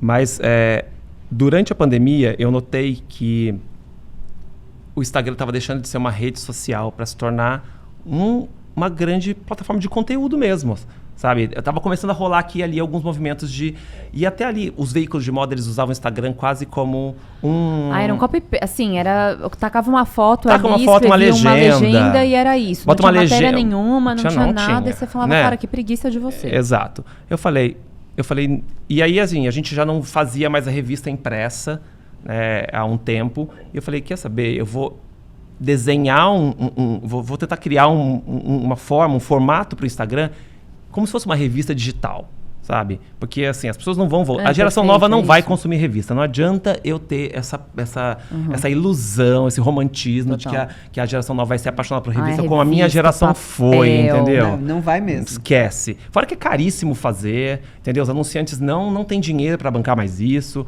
Então... E atinge muito pouca gente, Atinge muito pouca gente, exatamente. É um esforço gigantesco, né? E aí foi quando eu tive essa sacada, eu comecei a ver alguma coisa bem vanguardista de fora, já fazendo realmente... assim, falava assim, ninguém quer ler nada no Instagram. Eu falei, bom, não sei, vamos ver se ninguém quer realmente ler nada no Instagram, só quer ver foto, passar. Eu comecei a fazer aqueles formatos de revista, onde a gente começou a colocar, comecei a experimentar. Título, com carrossel, com texto no meio, com layout Carrossel mais é legal. tudo, eu comecei a fazer isso sozinho da minha casa no meio da pandemia. Porque, na verdade, antes disso, importante só pontuar, eu estava morando em Paris, eu fui embora para Paris em 2018, morar em Paris. Eu saí do São Paulo Fashion Week, fui morar em Paris, foi me arriscar, assim, eu queria... Trabalhei 18 anos no São Paulo Fashion Week, ao lado do Paulo. Né, construí uma história incrível lá, foi maravilhoso. O Paulo, meu grande mentor também. Mas chegou uma hora que eu falei, acho que eu tenho que fazer outras coisas. Eu nunca tinha morado fora, me arrisquei, fui morar em Paris. Foi uma oportunidade que rolou de uma amiga que tinha um apartamento. Eu falei, eu vou, quer saber? Vamos lá. Acho que é a hora agora. E eu fui tentar trabalhar na moda lá. Né, imagina, eu que via, consumia as revistas e ficava sempre me imaginando, né? Nossa, esses profissionais, esse fotógrafo, esse maquiador, esse stylist, será que um dia eu vou conseguir trabalhar com essas pessoas? E falei, eu vou atrás disso agora. Fui a Paris, passei 2 anos e meio lá, várias coisas aconteceram. Como é que foi? Poxa, foi fantástico, assim, Mas foi muito interessante que, para mim, foi uma repetição da minha história de novo. Eu chegando num lugar onde eu não falava a língua, eu não conhecia ninguém, eu tinha uma amiga em Paris somente. Eu não tinha nenhum contato de ninguém para ligar para ninguém e falar assim, toma um café comigo para você me contar como que as coisas são, para você me abrir uma porta. Ninguém, entendeu? Então eu me senti o Augusto de 18 anos novamente, sabe? Isso para mim foi uma energia, me deu uma energia assim que... É muito positivo, inexplicável, assim, de reviver uma época da minha vida também, onde quando eu cheguei em São Paulo e não tinha nada e tinha que ir atrás, eu vivi isso em Paris e... Aí já, obviamente, aí o Instagram já mudou muita coisa, porque você já começa a seguir a pessoa, você já mandou uma mensagem e de repente ela consegue, de repente ela olha a tua mensagem, ela direct. E eu fui marcando vários cafés com várias pessoas e insistindo, de um contato levava a outro, de um contato levava a outro, e acabei que eu consegui começar a trabalhar em Paris. Eu acabei fazendo o desfile do Valentino, da Miu Miu, trabalhando com a Misha Prada, trabalhando, enfim, com o Pierpaolo Piccioli, trabalhando com outros novos designers, fazendo alguns desfiles. E como é que foi isso? Como foi exatamente? Tipo assim, você tava trabalhando em que parte do desfile? Tipo... Eu fazia assistência de direção e produção. Tá. Né? Porque assim, eu não falava francês, então não adianta eu querer mirar, eu vou trabalhar na Saint Laurent, na empresa, porque se eu não falo francês, eu não vou ser contratado, entendeu? Sim. Então eu falei, eu vou entrar pro desfile, que justamente é o que eu gosto mesmo. Muito mais fácil você entrar trabalhando numa produtora que faz um desfile, porque é tudo menos burocratizado, menos corporativo, Sim, né? Menos perfeito. corporativo. E aí eu consegui, depois de muitos cafezinhos, muitas insistências, pedir muita oportunidade, porque teve uma coisa muito louca, é que eu chegava para conversar com as pessoas lá, e isso foi um balde de água fria, uma realização, que por mais que eu tivesse muita experiência, né, eu já trabalhava com desfiles no Brasil há 18 anos, eu tenho um portfólio enorme, as pessoas falavam, que muito legal, mas o que você já fez aqui? Você fez em Nova York, em Milão, em Paris? Não fiz nada. Você não fez nada aqui, entendi. Não conta. Não conta. Infelizmente, eles realmente... É que o Brasil, pra eles, infelizmente. Mas eu falava assim, mas me dá uma oportunidade que eu vou te mostrar exatamente, sabe, essa determinação. Eu vou te mostrar o que eu sou capaz de fazer, entendeu? Sabe? E aí rolou. Depois eu acabei trabalhando, na verdade, com uma produtora italiana que faz os desfiles da Prada. E é aí, muito diferente? Não é muito diferente, na verdade. A gente faz muito bem. Sim. A gente faz muito tenho bem. Certeza. Nós brasileiros, a gente é tão pouco valorizado, então às vezes a gente subestima a nossa capacidade. Sim, de virar-lata total. Exato. A gente faz muita coisa com muito pouco. A gente faz... É inacreditável o que a gente faz, assim. Eu vi os budgets, o budget o volume de dinheiro, o quanto de dinheiro você tem para fazer alguma coisa, um projeto, né? Eu vi os budgets, quando eles falavam que era pouco dinheiro, eu falava, meu Deus, você não sabe o que é pouco dinheiro. Tipo, você 3 não milhões, sabe o que assim. Assim, os desfiles maiores, sim, mas você pega um desfile, eu faço o desfile do Jean-Baptiste Valli, eu faço o desfile do Matthew Williams, que é o cara que tá na Givenchy, mas a marca dele é uma marca relativamente nova. O budget dele era considerado pouco para fazer um desfile em Paris, mas era o budget da marca que tem mais dinheiro aqui, entendeu? Fazendo Exato. desfile. Sim. Mas para eles não sabem trabalhar com muito pouco dinheiro. É muito mais difícil para eles. Eles não se viram em 10, entendeu? Como o brasileiro faz. E então, também é uma cultura de moda diferente, né? Porque, às vezes, né, por ser Paris e ter todos esses desfiles, tipo, não, isso é muito pouco, porque eu não vou conseguir chegar nos pés, às vezes, obviamente você tem. E aí, obviamente, você tem ali... Existe um mercado realmente que consome moda muito grande que realmente justifica ter esse dinheiro movimentando os desfiles. Mas aí foi isso. Aí, a partir do momento que eu tive a primeira oportunidade, outras portas se abriram. Porque daí você fala, não, agora eu já fiz isso. Você precisa de uma chance. Você precisa de uma chance. A gente precisa de uma chance. E aí eu comecei a trabalhar. E daí foi realmente o primeiro desfile da Miu Miu que eu fiz. Foi emocionante. Eu tava ali do lado da Miúcha, falei, eu tô trabalhando com a Miúcha Prada. Eu nem acreditava. Eu confesso que eu me sentia um bobo, assim, sabe? Eu falei, não é possível que eu tô do lado dessa mulher, entendeu? Ela tá aqui olhando a filha e as roupas, eu tô aqui chamando as modelos. E ela tá aqui, sabe? Do meu lado, comenta as coisas. Foi fantástico. Mas muito mais uma realização de uma vontade pessoal, de poder viver isso, do que falar, eu fui pra lá e, nossa, eu aprendi tudo. Total. Não, eu acho que eu até ensinei várias coisas, sabia? Amo, tenho certeza. Eu acho que eu ensinei várias coisas, porque é isso. Eles têm sempre grandes estruturas para fazer as coisas. Cada pessoa na Europa faz um pedacinho do trabalho. Entendeu? Eu falei assim, mas no Brasil eu aprendi diferente. No Brasil, como as coisas a gente criou, né, André? A gente que criou isso que existe hoje, eu tive que aprender a fazer tudo. Então, eu conheço todo o processo. Se você precisar que, sei lá, eu ajude a montar o cenário, acompanhe a montar o cenário, eu sei como é que é, eu sei como as coisas funcionam, mas eu tenho que ensaiar os modelos, eu também sei. Tem que falar sobre a trilha, eu sei. Tem que falar sobre a luz, eu sei, porque eu tive que aprender no Brasil. Lá a gente fez uma vez um desfile em Nova York. O que eu percebi foi incrível. Mas o que eu percebi é que a pessoa faz aquilo. É bem tipo Fordismo, assim. Fordismo, é compartimentado. Ela faz aquilo, ela foi contratada para fazer aquilo. Você não e faz... se você pedir, ela não vai fazer, Ele amor. vai te olhar feio. Não, ela não vai fazer. Não, exatamente. Mas assim, isso foi... Era engraçado porque tinha um momento que eu às vezes achava assim, putz, será que tá pegando mal eu fazer... Você tá overstepping, assim? Às vezes tinham pessoas que enfrentavam desse jeito. Então eu acho que isso, pode ter rolado isso em algum momento. E rola xenofobia. A gente sabe que rola. Na Europa, nos Estados Unidos também rola. Não tem jeito, né? Tipo, quem que é esse cara novo que tá chegando aqui? Super, lógico. E que acha que sabe mais que eu. E sabe. E sabe. Olha, então se sente ameaçado, mas exatamente. amor. Às vezes eu chegava nas equipes, assim, nas equipes das produtoras, e tem uma galera de 20 e poucos anos que tá lá com uma energia e tal. Mas assim, eu sou brasileiro, mas eu sei mais que você. Eu trabalho há 18 anos, tá? Aqui, com isso, fazendo isso.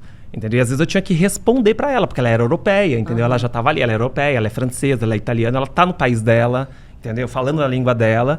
Mas enfim, tudo bem. Eu comecei lá, tipo, realmente, sabe, fazendo fila de modelo. Não tem problema, não tive nenhum problema com isso, sabe? E foi incrível. Na verdade, aí a pandemia chegou e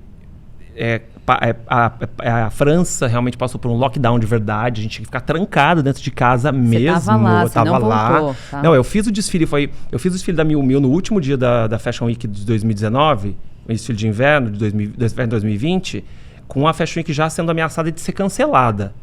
A Miúcha, nesse desfile, por exemplo, ela chegou no último minuto para começar o desfile, ela olhou a fila, ela nem entrou no final, ela já foi embora, porque é o medo de pegar Covid, era o medo de pegar Covid.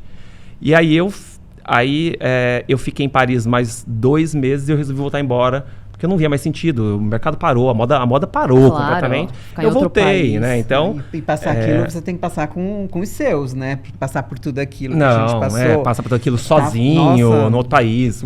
Realmente eu não achei que fazia sentido, voltei.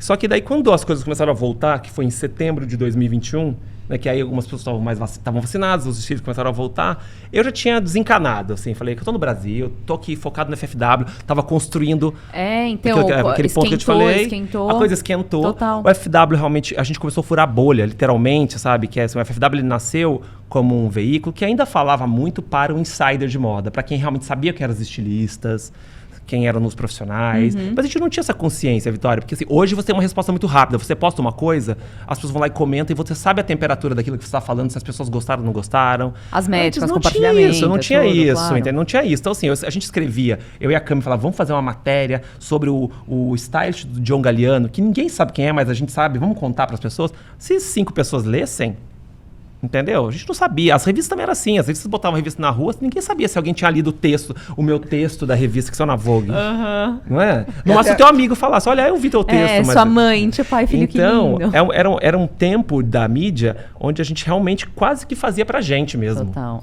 Mas gostosinho, não? Era confortável, gostosinho. Né? Era gostável, era gostoso. E aí, realmente... Tinha um romantismo, né? Tinha um romantismo. Ai, meu Deus, a gente falando do passado de novo. Mas é uma delícia, gente. Mas assim, realmente tinha um romantismo que hoje o mundo não permite mais, né? O mundo e romantismo são duas coisas completamente antagônicas. Tá muito difícil de equilibrar essas coisas, realmente. Eu perdi muito do meu romantismo. Mas aí a gente... Quando eu entendi o que o Instagram estava virando e a potência do Instagram, e eu comecei a fazer esses formatos de conteúdo que ninguém estava fazendo realmente... que agora todo mundo está fazendo. É verdade, foi bem todo vanguarda. mundo fazendo. E aí a gente furou a bolha e comecei a perceber assim, a gente precisa agora entender melhor quem são as pessoas que estão chegando, entendeu? A gente precisa entender com quem a gente está falando. Porque se elas chegaram até aqui, se elas gostaram, eu não posso deixar elas... De novo, eu não posso deixar elas embora. Como que eu posso agora equilibrar, né, a antiga audiência da FFW, que é a ponta da pirâmide da moda, que são as pessoas que criam a moda, que estão ali, que são a minha audiência. Os estilistas são a minha audiência, os modelos, os stylists, os fotógrafos, os donos de marca, eles estão ali na audiência. Eu sei que eles estão vendo a FFW, mas está chegando toda uma galera que descobriu a gente agora, que acha que a gente... Tem gente, eu acho muito engraçado quando alguém vai lá e fala assim, amiga, segue aqui essa página do Instagram. Sabe? Tipo, não é o veio, né? É a página do Instagram, entendeu? Tipo, mas isso hoje é tudo assim. Mas é interessante. Mas exatamente, as pessoas não têm muita referência. Essa nova geração, principalmente, né? Elas não têm muita referência. Então, mas por isso que eu acho que no nosso conteúdo, Vitória, eu tento fazer esse exercício de distribuir, criar conteúdos que falem com as diferentes audiências da FFW. Eu acho que sempre... Tem muito lado, tipo assim, educacional, que eu sinto muito de vocês, que eu acho que é uma coisa que faltava, é super legal. Tem o lado de novidade, do fresh. Então, quem são os novos designers? Quais são as tendências? O que tá rolando? E tem também esse lado que é mais profundo, que também é uma coisa que eu sentia muita falta, porque você pegava esse conteúdo, ou você lia num livro, ou você realmente pesquisava na internet, ou você via um vídeo de 40 minutos no YouTube. Tipo assim, é isso que você precisava ter. Então, você tinha que buscar um documentário, Exato, né? Enfim, que não existe, exatamente. que daí você compra no YouTube, sei lá, enfim, random. E eu senti que vocês conseguiram realmente compactar tudo isso muito bem dentro a da gente página do tenta. Instagram. A gente tenta realmente. Então, assim, realmente tem conteúdos que eu falo assim, esse conteúdo a gente está fazendo para agradar as pessoas. Sei lá, a gente tem hoje 330 mil seguidores para agradar 300 mil seguidores. Esse outro conteúdo aqui vai ser para agradar 5 mil. Aqueles 5 mil que já sabem muito sobre moda, que justamente eles querem saber quem é o novo designer que realmente está fazendo alguma coisa assim, assim, assado. Mas assim, a minha crença sempre foi de realmente compartilhar informação, compartilhar tudo que eu aprendi. Porque assim, para mim, eu falo que conhecimento só é válido se ele é compartilhado. Conhecimento só para mim, que fica só para mim, não tem valor. Então, tudo que eu estou fazendo ali no FFW é compartilhando o que eu estou vendo, o que eu aprendi, o que eu continuo aprendendo, o que eu estou vendo. E eu espero que isso tenha valor para aquelas pessoas que estão vendo, entendeu? Então, esse é o meu pensamento principal, sabe? É tipo um E diáriozinho, eu acho que assim. é uma espécie de um diário, mas com essa intenção de realmente, assim, que tipo...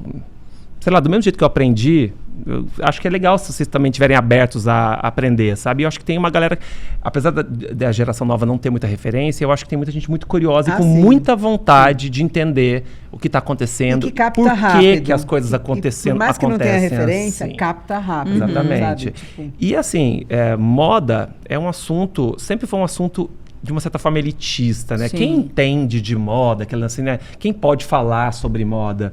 Mas para você realmente falar, primeiro você tem que conhecer, né? Você tem que realmente se informar, estudar, não é simplesmente abrir o seu Instagram e sair falando qualquer coisa. Então, assim, eu acho que a gente contribui. Tem muita gente que Mas faz era o que eu ia isso. falar. Exatamente. Tipo, parte do conteúdo hoje em dia é isso, né? Produzir conteúdo hoje é uma coisa muito fácil, muito Aham. entre aspas, né? Porque todo mundo acha que pode, que consegue Sim. produzir e efetivamente produz e tá lá. E tem uns que se dão bem com isso. E tem uns que se dão bem sem ter conteúdo, inclusive, né? Achando que é um conteúdo. Criador de E não conteúdo é é. muito abrangente, né? É Acho muito que abrangente. Creator é mais, porque daí tem várias coisas diferentes, mas conteúdo por si só é uma palavra ampla. Muito, e bastante desgastada, inclusive, né? Exato. Qual será que vai ser a próxima?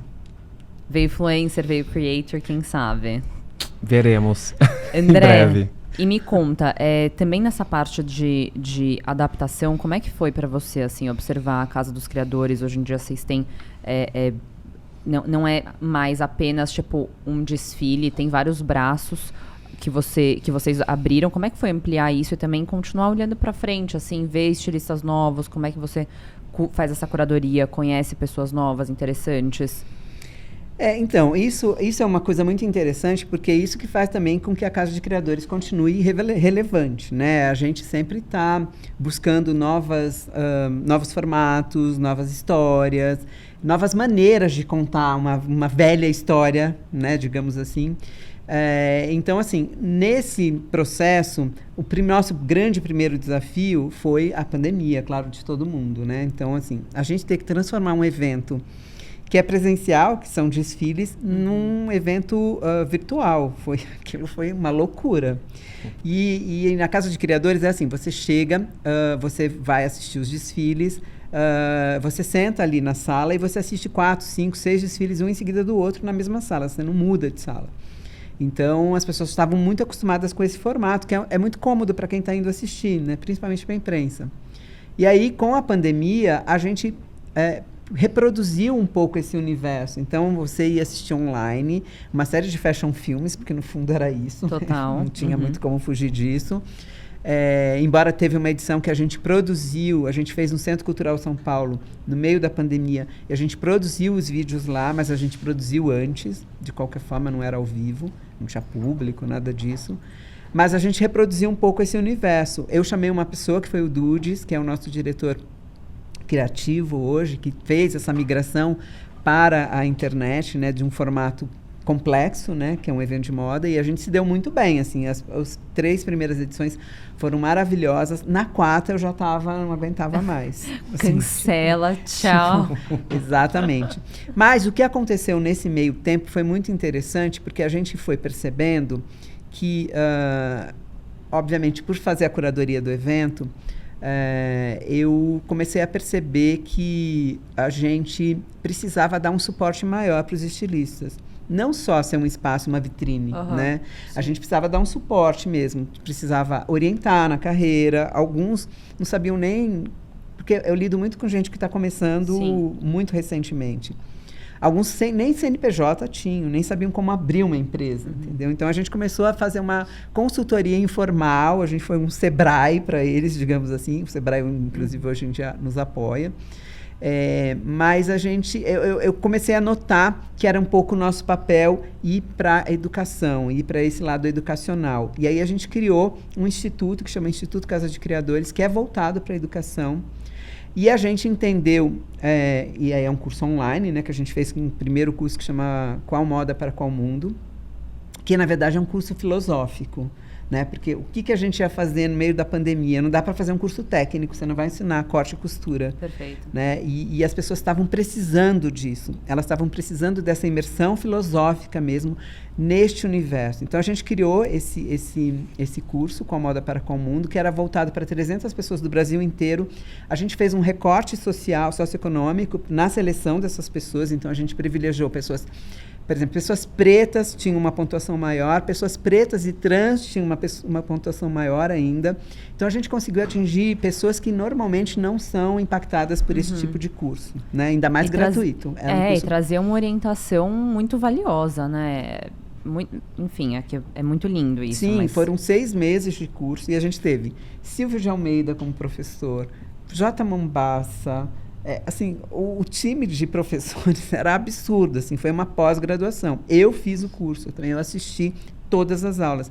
Eram 3 horas de aula, toda quinta-feira, e mais 2 horas de aula aos sábados. E, assim, era puxado, né? Mas todo mundo... e era um curso, assim, muito incrível. As pessoas choravam, sabe? Assim, era muito... Claro, porque é o que você falou, o mundo da moda é muito excludente. Se você não tem ali alguém para te dar uma chance, é muito difícil rolar. É muito difícil ser tão self-made no ponto que você não precisa da orientação, da dica, do abraço, de abrir uma porta de ninguém. Então, eu imagino que deve ter sido muito emocionante. Não, foi incrível. E aí, assim, a gente fez esse curso. E aí a gente começou a instituir. Aí, nisso, a pandemia supostamente acabou, né? E aí a gente voltou para o presencial. Mas a gente voltou diferente. Todo mundo voltou diferente, né? A gente achava que a gente ia voltar melhor. Eu não vou dizer que a gente voltou pior, mas a gente voltou diferente, né? A gente voltou muito mais reflexivos, muito mais entendendo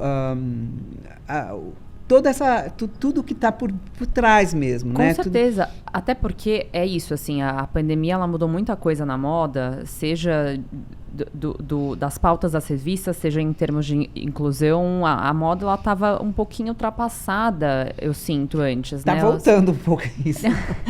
A temporada internacional, por exemplo, a gente viu os corpos de sempre, né? Sim. Mas eu acho que a pandemia ela trouxe muita voz para muitos movimentos que estavam sendo ignorados há muito tempo. Eu acho que a Casa dos Criadores, principalmente, né, já sendo super pioneira nisso, deve ter sido ainda mais intensa para vocês, até, né, nessa volta. Como é que foi, tipo, a curadoria? Como é que foi esse processo? Foi e continua sendo, e será sempre muito intenso, porque, imagina, a gente tem hoje 10 estilistas trans, e não são só 10 estilistas trans, são 10 coletivos, porque elas trazem outras com elas também. Né? Então, assim, por exemplo, tem desfiles que é um desfile de 60 looks, que eu, para um estilista que já faz algum tempo a Casa de Criadores, eu nem aconselho a fazer. Nossa, mas 60 looks é muita coisa. Mas eu entendo a importância para elas, porque elas botam 60 corpos trans e travestis na passarela, que são pessoas que nunca foram contempladas, que nunca foram enxergadas, que nunca tiveram esse espaço. Imagina para uma às vezes uma travesti que trabalha na rua, né, porque a realidade delas é outra, tá ali tendo seu momento como modelo, tendo estrela, sendo enxergada, sendo vista com outros olhos, mesmo que seja só naquele momento. Infelizmente, às vezes é só naquele momento mesmo, porque a gente precisa ainda enquanto sociedade, evoluir muito e esse discurso da inclusão, né, da pluralidade, ainda às vezes é muito da boca para fora. Muito superficial, né? Muito superficial e muito para, né, as empresas, principalmente que investem, elas investem nas datas festivas, digamos assim. Na parada gay eu vou falar com o mês de junho. Eu vou falar com o público LGBTQIAP+. Na Casa de Criadores eu vou falar com tal coisa, né? Enfim, então, ou sei lá, em novembro eu vou falar com os pretos. Mas ao longo do ano, né, o que essas empresas de fato estão fazendo, né? Isso também já é um discurso batido, mas nunca vai ser batido porque, na verdade, ninguém está absorvendo isso de fato, né? Eu acho que o nosso papel é um pouco mostrar isso. Então, claro que a curadoria, ela vai um pouco nesse sentido, mas não esquecemos a roupa, não esquecemos o porquê que a gente está ali também, né? Que é um evento de moda. Então, o que é muito interessante porque a gente consegue ter uma pluralidade muito grande no line-up, né? No casting. Sim. Então, a gente tem as estilistas trans, as estilistas os pretos, todas essas questões que são muito importantes para a gente discutir. E tem o estilista que faz a moda festa, que é o Robert, por exemplo. Tem todos os universos. Então, quando você vai para a Casa de Criadores, você mergulha realmente em muita coisa ao mesmo tempo. É muito intenso, às vezes é uma experiência até intensa demais. Mas é importante, eu acho que é isso que faz o evento continuar sendo relevante. E a curadoria tem que considerar tudo isso, tem que fazer esse equilíbrio entre todas essas forças, essas potências que estão ali, né? Então, acho que eu não sei te dizer, não tem uma fórmula, mas acho que a gente consegue fazer isso de uma maneira muito bacana, porque está todo mundo que tem que estar ali, com certeza está. E uma coisa muito interessante do tudo que você falou, André, que apesar de todas as nossas deficiências do Brasil, eu senti quando eu estava na Europa que a gente estava muito à frente nessas discussões todas. Muito à frente. Enquanto aqui a gente estava discutindo todas essas questões realmente de gênero, políticas, lá aqui era discurso de gueto mesmo, assim, sabe? Pouquíssimas pessoas falando sobre isso. Ainda está muito distante isso, realmente essas discussões da moda, da alta moda. Então, você falou aqui, você viu essa temporada agora, a pouca variedade de corpos. Eu nem sinto que realmente... Que teve de verdade, tá? A gente estava fazendo os desfiles e eu percebia. Tem algumas marcas que nunca nem fizeram nenhum tipo de esforço em parecer diferente.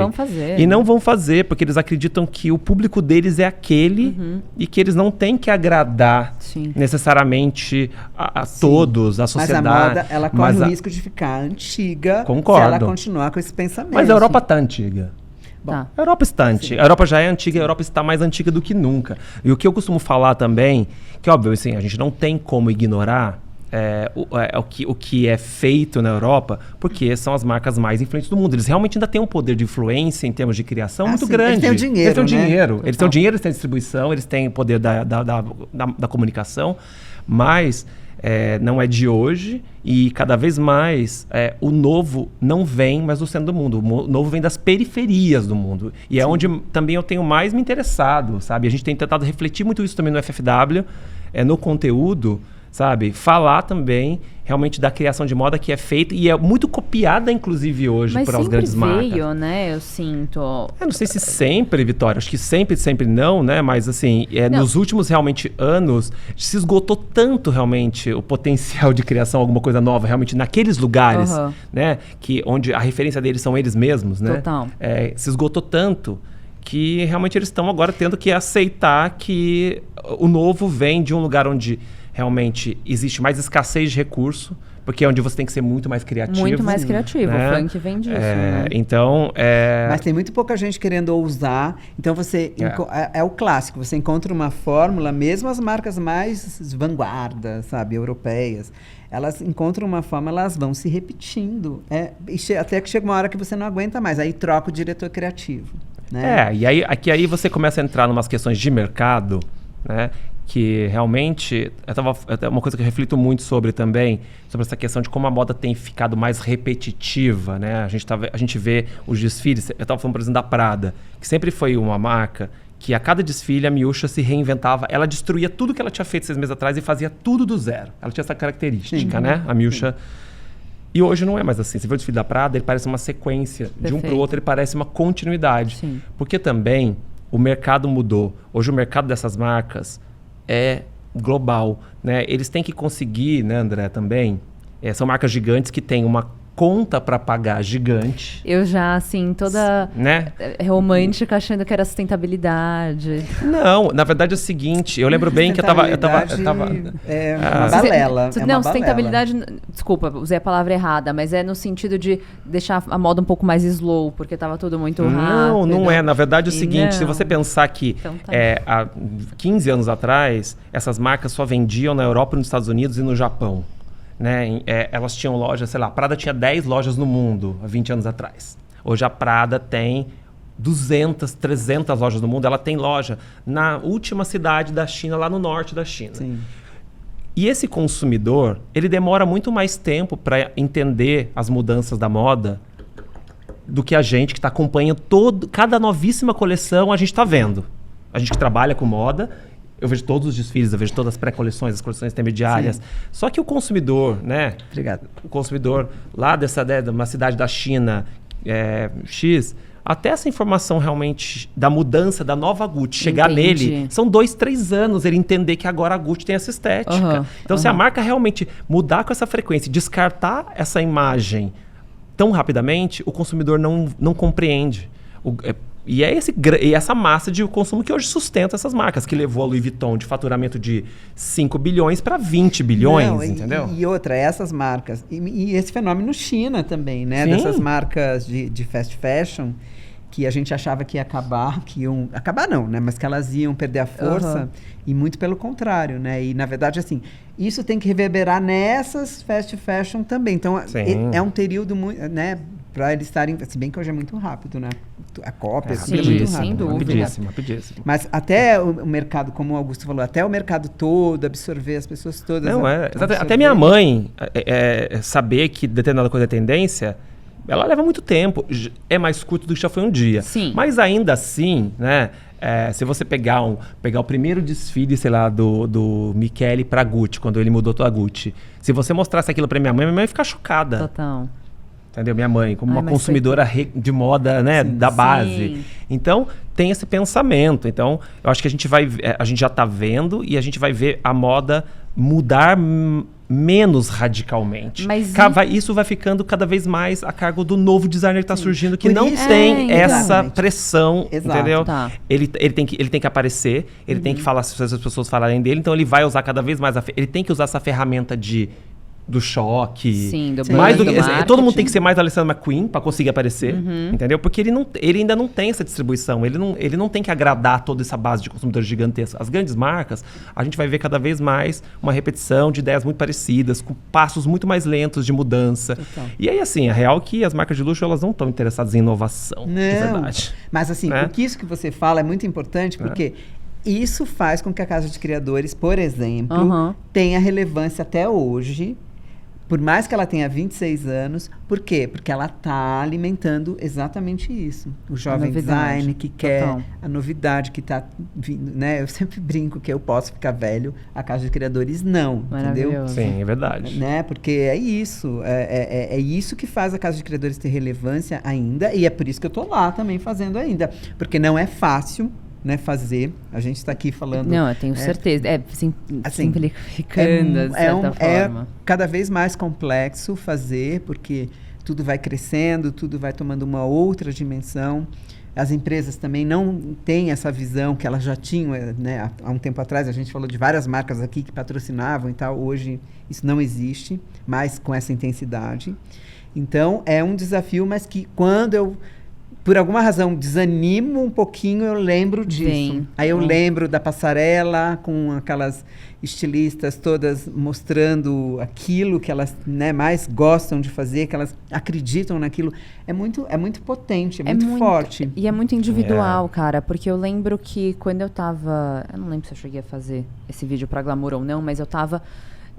viajei agora... E viajei muito nesses últimos meses e, assim, eu não tenho vontade mais de comprar nada, sabe? Quando você olha que antes você ia viajar e você falava, ai, vou comprar aquela bolsa, aquele sapato. Claro, vira e mexe tem uma coisa que te encanta, mas a moda brasileira tem me encantado tanto recentemente tem suprido tanto legal. a minha necessidade de Também acho novidade, incrível isso. de material, de, assim, porque eu detesto quando alguém tem a mesma coisa que eu, tenho pavor, eu não gosto mais. Então, quando a gente vê novos materiais sendo explorados, a gente vê testes e, assim, até produtos que têm um número mais limitado, não sei, pra mim me encanta mais. Não, e fora que é muito legal, assim, realmente a moda, a gente entrou num momento de massificação total. Onde realmente as pessoas, a gente achou que com a internet a gente ia ter mais liberdade de se vestir, a gente, enfim, tem essa liberdade, a gente se sente mais, cada vez mais pessoas se sentem mais confortáveis em se expressar através da roupa, mas ao mesmo tempo a gente nunca viu as pessoas usando as mesmíssimas coisas. Nossa, é um saco, não é? gente. Então assim, se tal marca faz uma bolsa nova, é aquela sequência de pessoas comprando a mesma bolsa e postando na rede a mesmíssima coisa. Isso, e assim, você pode nem pensar sobre isso muito, mas na verdade o que te faz perder o interesse, não é que você chegou lá e não achou tão bonita quanto era. É que você falou, quando você chegou pra ver a bolsa ao vivo, você já cansou 50 vezes. Eu também. Antes, exatamente. E aí, assim, quando você vai pra, né, quando eu vou pra Paris, vou pra Milão, pros desfiles, e eu vou usando alguma coisa de alguma marca brasileira, todo mundo para e pergunta. Porque eles não sabem o que é aquilo. Eles surtam. Entendeu? Primeiro porque a gente realmente é muito criativo. A gente tem gente muito talentosa no Brasil, tão talentoso quanto os estilistas ingleses, os estilistas franceses. Sem dúvida a gente só não tem, e com budget muito inferior, né? Mas muito inferior. Então, muito. mas é isso, assim, é isso que eu falo. O Brasil é uma periferia do mundo, quando a gente fala de moda, de questão de moda, o Brasil é periferia. Sim. Entendeu? Então, quando eu falei de periferia, eu não quis dizer unicamente da periferia dos bairros periféricos. Eu quis dizer periferia de mundo. A África do Sul, os países do continente africano, a América do Sul. É periferia do mundo quando a gente fala de moda, entendeu? Então... não só de moda, né? Só porque o nosso assunto aqui é de tudo. Tá lixando, mas quando a gente fala de moda, a gente sabe que o centro realmente da moda é a Europa, né? Então, dessa moda, enfim, da moda. Então, Não, e eles também fazem, eles caçoam de Nova York, desses lugares, eles falam, tipo, meu, que dói, entendeu? E assim, cada vez mais eles estão cada vez mais olhando pra gente, levando ideias daqui também. 100%. Entendeu? Todos os dias. 100%. É muito inocente quem acha que as pessoas não observam. É o Brasil que copia. Ou então, exato. Ou então chega algum designer e fala que uma marca grande copiou. Ainda, mas quem você acha que tal pessoa vai olhar pra você? Amor, não só olha como copia sim, inspira sim. Super. Porque hoje em dia a internet ela trouxe tudo isso. E, cara... Não adianta ele olhar para o coleguinha dele, porque o coleguinha dele vai estar... Eles vão fazer a mesma coisa. Você tem que olhar para onde ninguém está vendo. Olha, a gente já teve...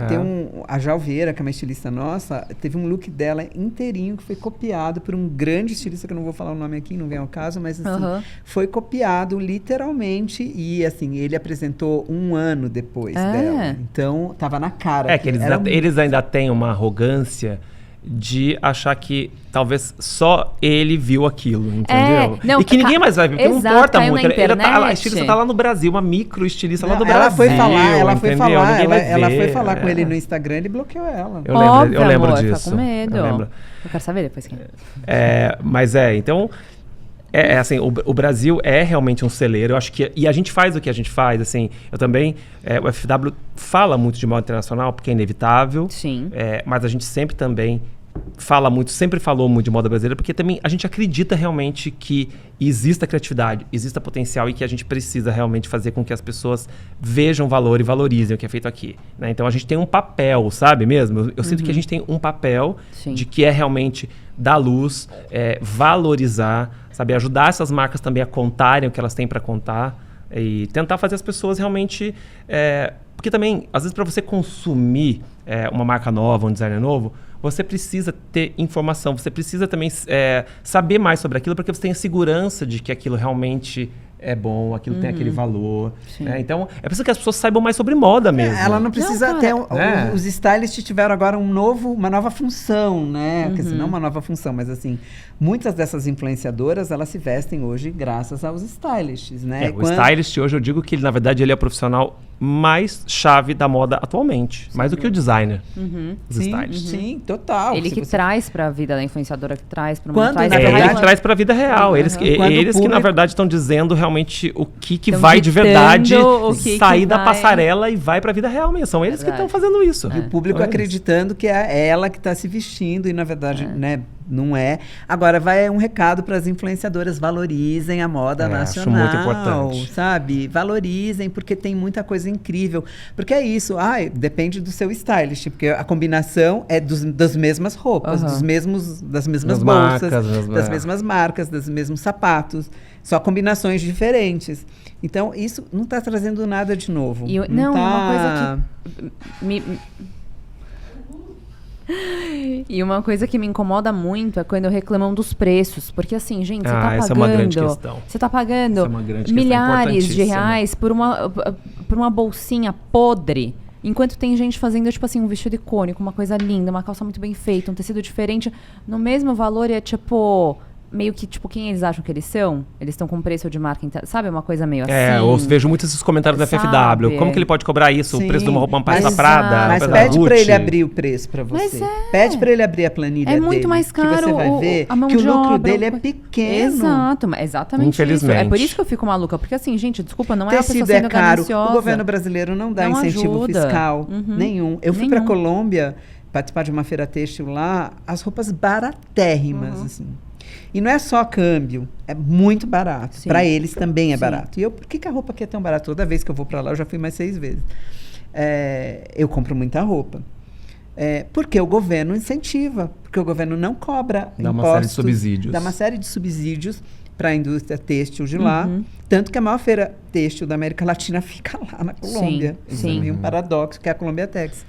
E o governo brasileiro não faz. Agora vamos começar a tentar de novo batalhar por isso, né? Acho que precisa haver um movimento muito sério nesse sentido para que a moda volte a ser incentivada, quer dizer, volte a ser como que o governo volte a olhar para a moda como uma indústria realmente relevante e importante, geradora de emprego, geradora de dividendos, né? De verdade. Olha, uma vez a ABIT, que é a Associação Brasileira da Indústria Têxtil, arranjou uma reunião com o presidente, que na época era o Fernando Henrique, com o segmento de têxtil, o segmento de moda. Então fomos todos nós para Brasília, o Paulo foi também. Gisele Bündchen foi, né? Eu lembro bem disso. Foi todo mundo para Brasília. Quando que foi isso?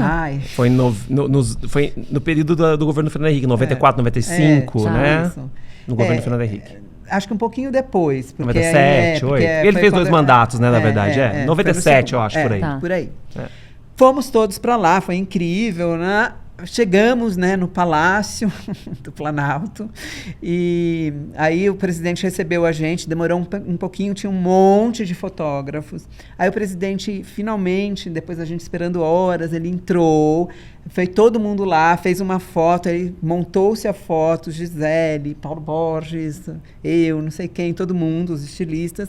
Fez a foto, ele falou, obrigado, e foi embora. É muito, assim, a gente sabe que o presidente é uma figura um tanto representativa, obviamente. Mas foi, é simbólico, né? Mas, assim, do que veio depois. O que ele fez ali foi o que aconteceu na prática, nada. Na prática, nada aconteceu. Então ele falou, obrigado, gente, tchau. Eu falei, fiquei 3 dias em Brasília, me diverti, adorei. Não, você imagina se agora a equipe dele vai entrar em campo e as coisas vão acontecer. Nada. Né? Mas essa questão do preço é muito interessante que você falou, Vitória, porque eu acho que é uma coisa que precisa tão ser falada do preço da roupa, sabia? Eu acho que isso é uma questão crucial, se falar sobre preço de roupa. É um assunto que sempre causa polêmica no FFW, é quando a gente fala sobre essa questão da moda que é acessível versus a moda que é cara, porque realmente a gente vive num país que tem um abismo social discrepante, que a maioria das pessoas realmente não tem dinheiro para comprar boas roupas que realmente são feitas com muita qualidade, com ótimos tecidos. E a gente sempre acaba na discussão de que isso é muito caro, isso não é acessível. Sim. O que é acessível? Para o Brasil, o que é acessível é bastante diferente. É muito diferente do que é acessível realmente na Itália, em Portugal, né? Que não é é dos países mais pobres da Europa, né? Enfim.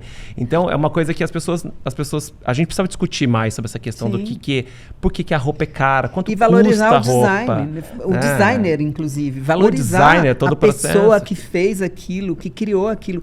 Valorizar o trabalho criativo que a pessoa teve de ficar pensando, de ficar pesquisando, de ir lá e criar uma coleção inteira. Até porque eu acho que quando a gente fala de estilistas brasileiros, assim, pelo menos eu entrei na moda brasileira muito recentemente no sentido de conhecer os estilistas, conhecer, realmente, né, trocar e conversar, encontrar em eventos e me tornar próxima.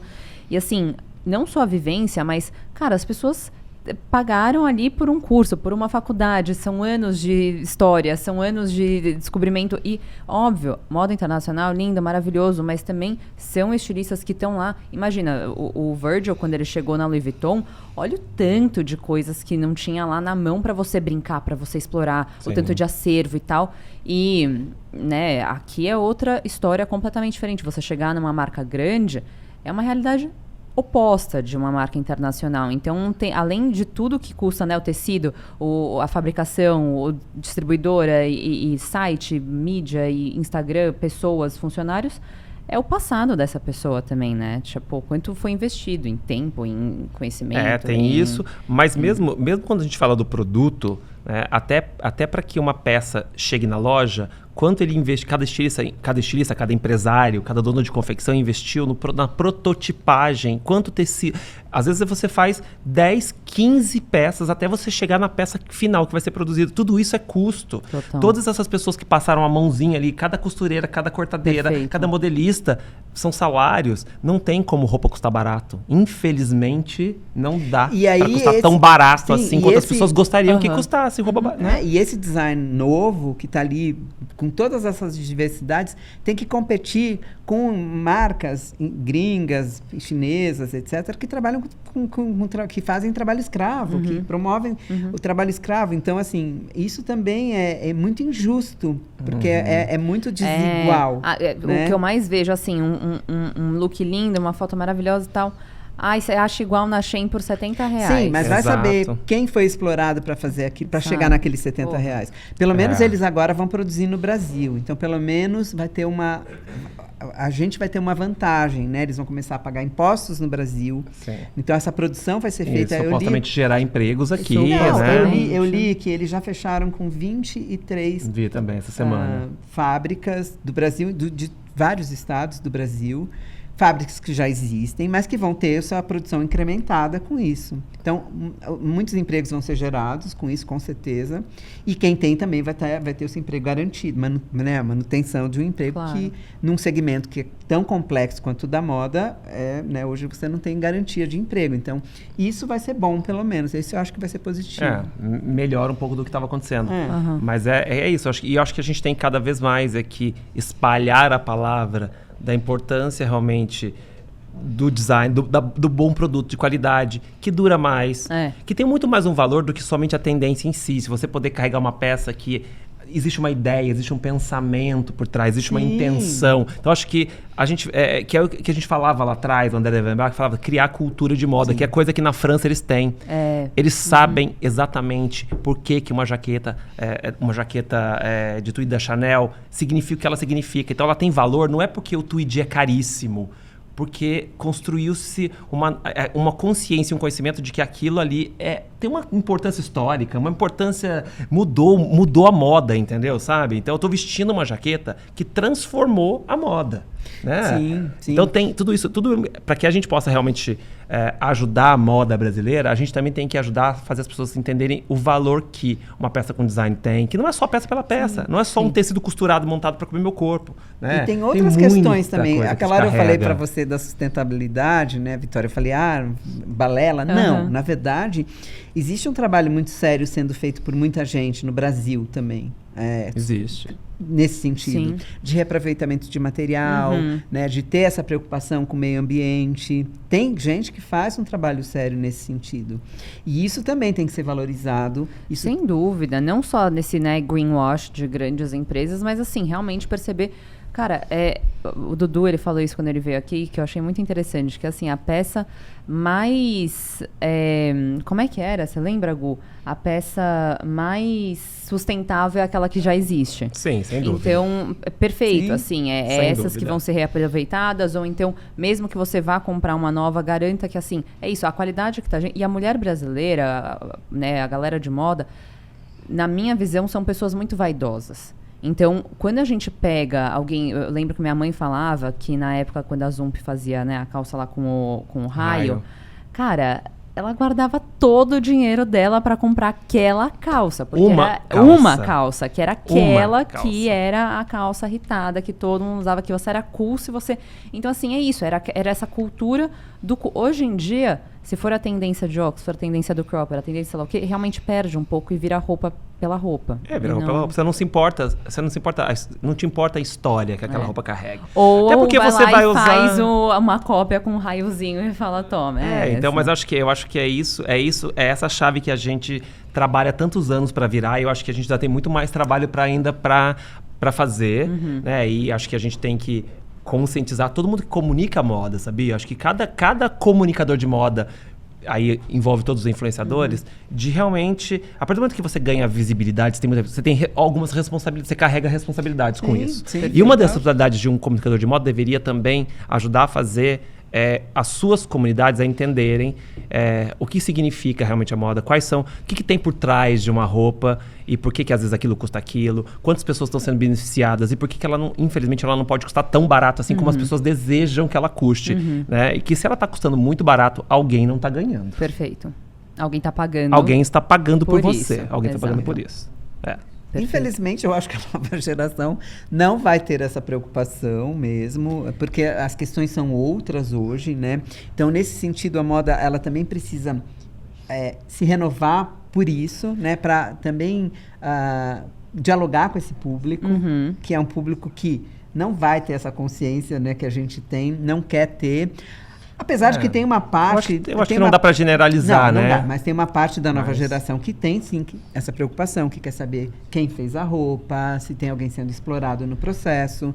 Tem gente que tem essa mais consciência. Mais do que as gerações anteriores. Sim, mais do que as gerações anteriores, exatamente. Isso existe, mas ainda existe uma massa muito grande de pessoas que não... É que as mudanças não são tão rápidas quanto a gente... gostaria e no estado que a gente está, nem tão rápidas quanto a gente precisaria que elas fossem. Perfeito. Infelizmente, não são.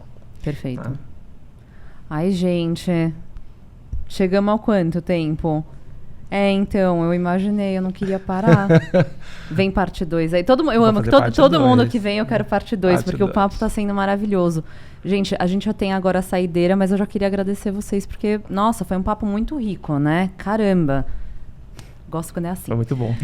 Meus amores, vamos lá. Então, a gente vai pra nossa saideira. E eu quero saber, André, qual que é seu clichê favorito? Ai, meu Deus! Eu sei, todo mundo quer me matar, a gente tem que mandar essas perguntas antes, mas eu gosto dessa carinha aí. Não, eu vou ter que pensar. Desespero. Meu clichê, nossa... Não vou saber te falar, pera. Tá vai bom, vir. não? Tá tudo Esse bem. clichê vai vir, mas A parte boa de não ser ao vivo é que a gente corta o gap de silêncio. Nossa. Vou ter que pensar. Tá, Augusto. Nossa, eu também. Senão você me pegou... Eu devo ter vários clichês, mas Não, realmente... eu tenho vários clichês, mas não tá vindo, entendeu? Então vamos pra segunda, quem sabe aí fica mais meu fácil. Deus. Que conselho de bolso vocês dariam pra alguém que tá chegando na indústria agora? Eu acho que tudo que a gente falou aqui é um pouco... Se resume a talvez você ter...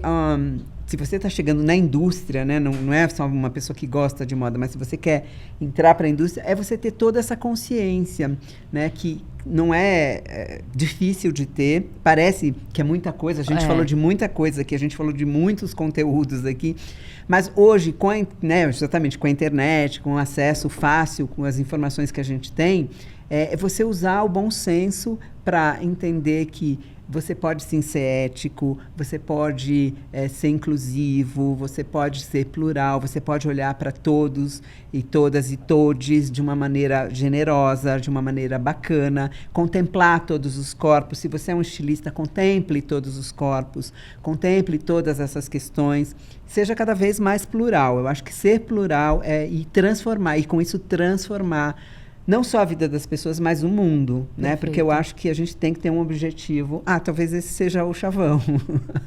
Né? A gente tem que ter um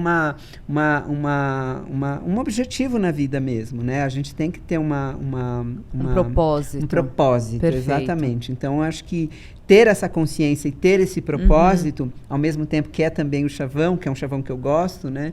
E outro chavão que eu gosto também é que você tem que ter talento, sabe? Assim, eu busco pessoas que tenham talento, seja ele qual for. Não é ser um gênio, não precisa ser um gênio, mas basta, você tem que ter talento e tem que amar o que você faz. Amei. Eu acho que é isso. Amei. Olha, eu acho que é muito legal o que o André falou. Eu diria que, assim, seja sempre curioso, se alimente. Eu acho que a curiosidade, ela nos move, ela nos alimenta. Para trabalhar comigo tem que ser super curioso. Eu não gosto de gente, por exemplo, conformista, entendeu? Eu acho que, até porque ela vai me alimentar, ela vai me provocar também. Então, eu acho que, por mais que você saiba muita coisa, a gente ainda tem muita coisa para aprender todo dia. Então, nunca deixe o seu espírito de curiosidade morrer. Porque eu acho que isso te mantém também jovem, te mantém um pouco criança, sabe? Eu acho que eu diria isso. Gostei. E, agora pra fechar, dar uma descontraída maior, André, na turma da fofoca, você leva ou você escuta? As duas coisas. Né? Tá. Você é o tipo de pessoa ética, gente. Porque tem gente aqui que fala, ai, eu só escuto. Não. Será? Não. A gente faz as duas coisas assim, e inclusive as duas coisas são muito importantes na nossa convivência. Gente, fofoca é muito importante. Pra gente ter ela é importante pra convivência mesmo das pessoas, pra alimentar, pra você se divertir também. Dar uma risadinha. Sim, né? Não, total. As duas coisas, com certeza. E você, Augusto? Sem dúvida, as duas coisas. As duas Fofoco, coisas. adoro fofocar e também ouvir fofoca. Sim, é para se divertir, é para também, obviamente, saber coisas do mercado, saber, então, os dois, obviamente. Tá, gente, a gente vai finalizar porque eu quero saber qual fofoca que eles estavam conversando aqui no episódio. Mozões, muito obrigada por estarem aqui com a gente, eu tenho certeza que vocês amaram, porque foi um episódio muito rico. André, Augusto, sério, obrigada de coração, foi perfeito. Deixem nos comentários o que vocês mais gostaram, o que vocês aprenderam de novo. Se inscrevam no canal, ativem o sininho e a gente se vê semana que vem. Obrigado. Tchau, tchau. Tchau. Obrigado, Vitória. Adorei.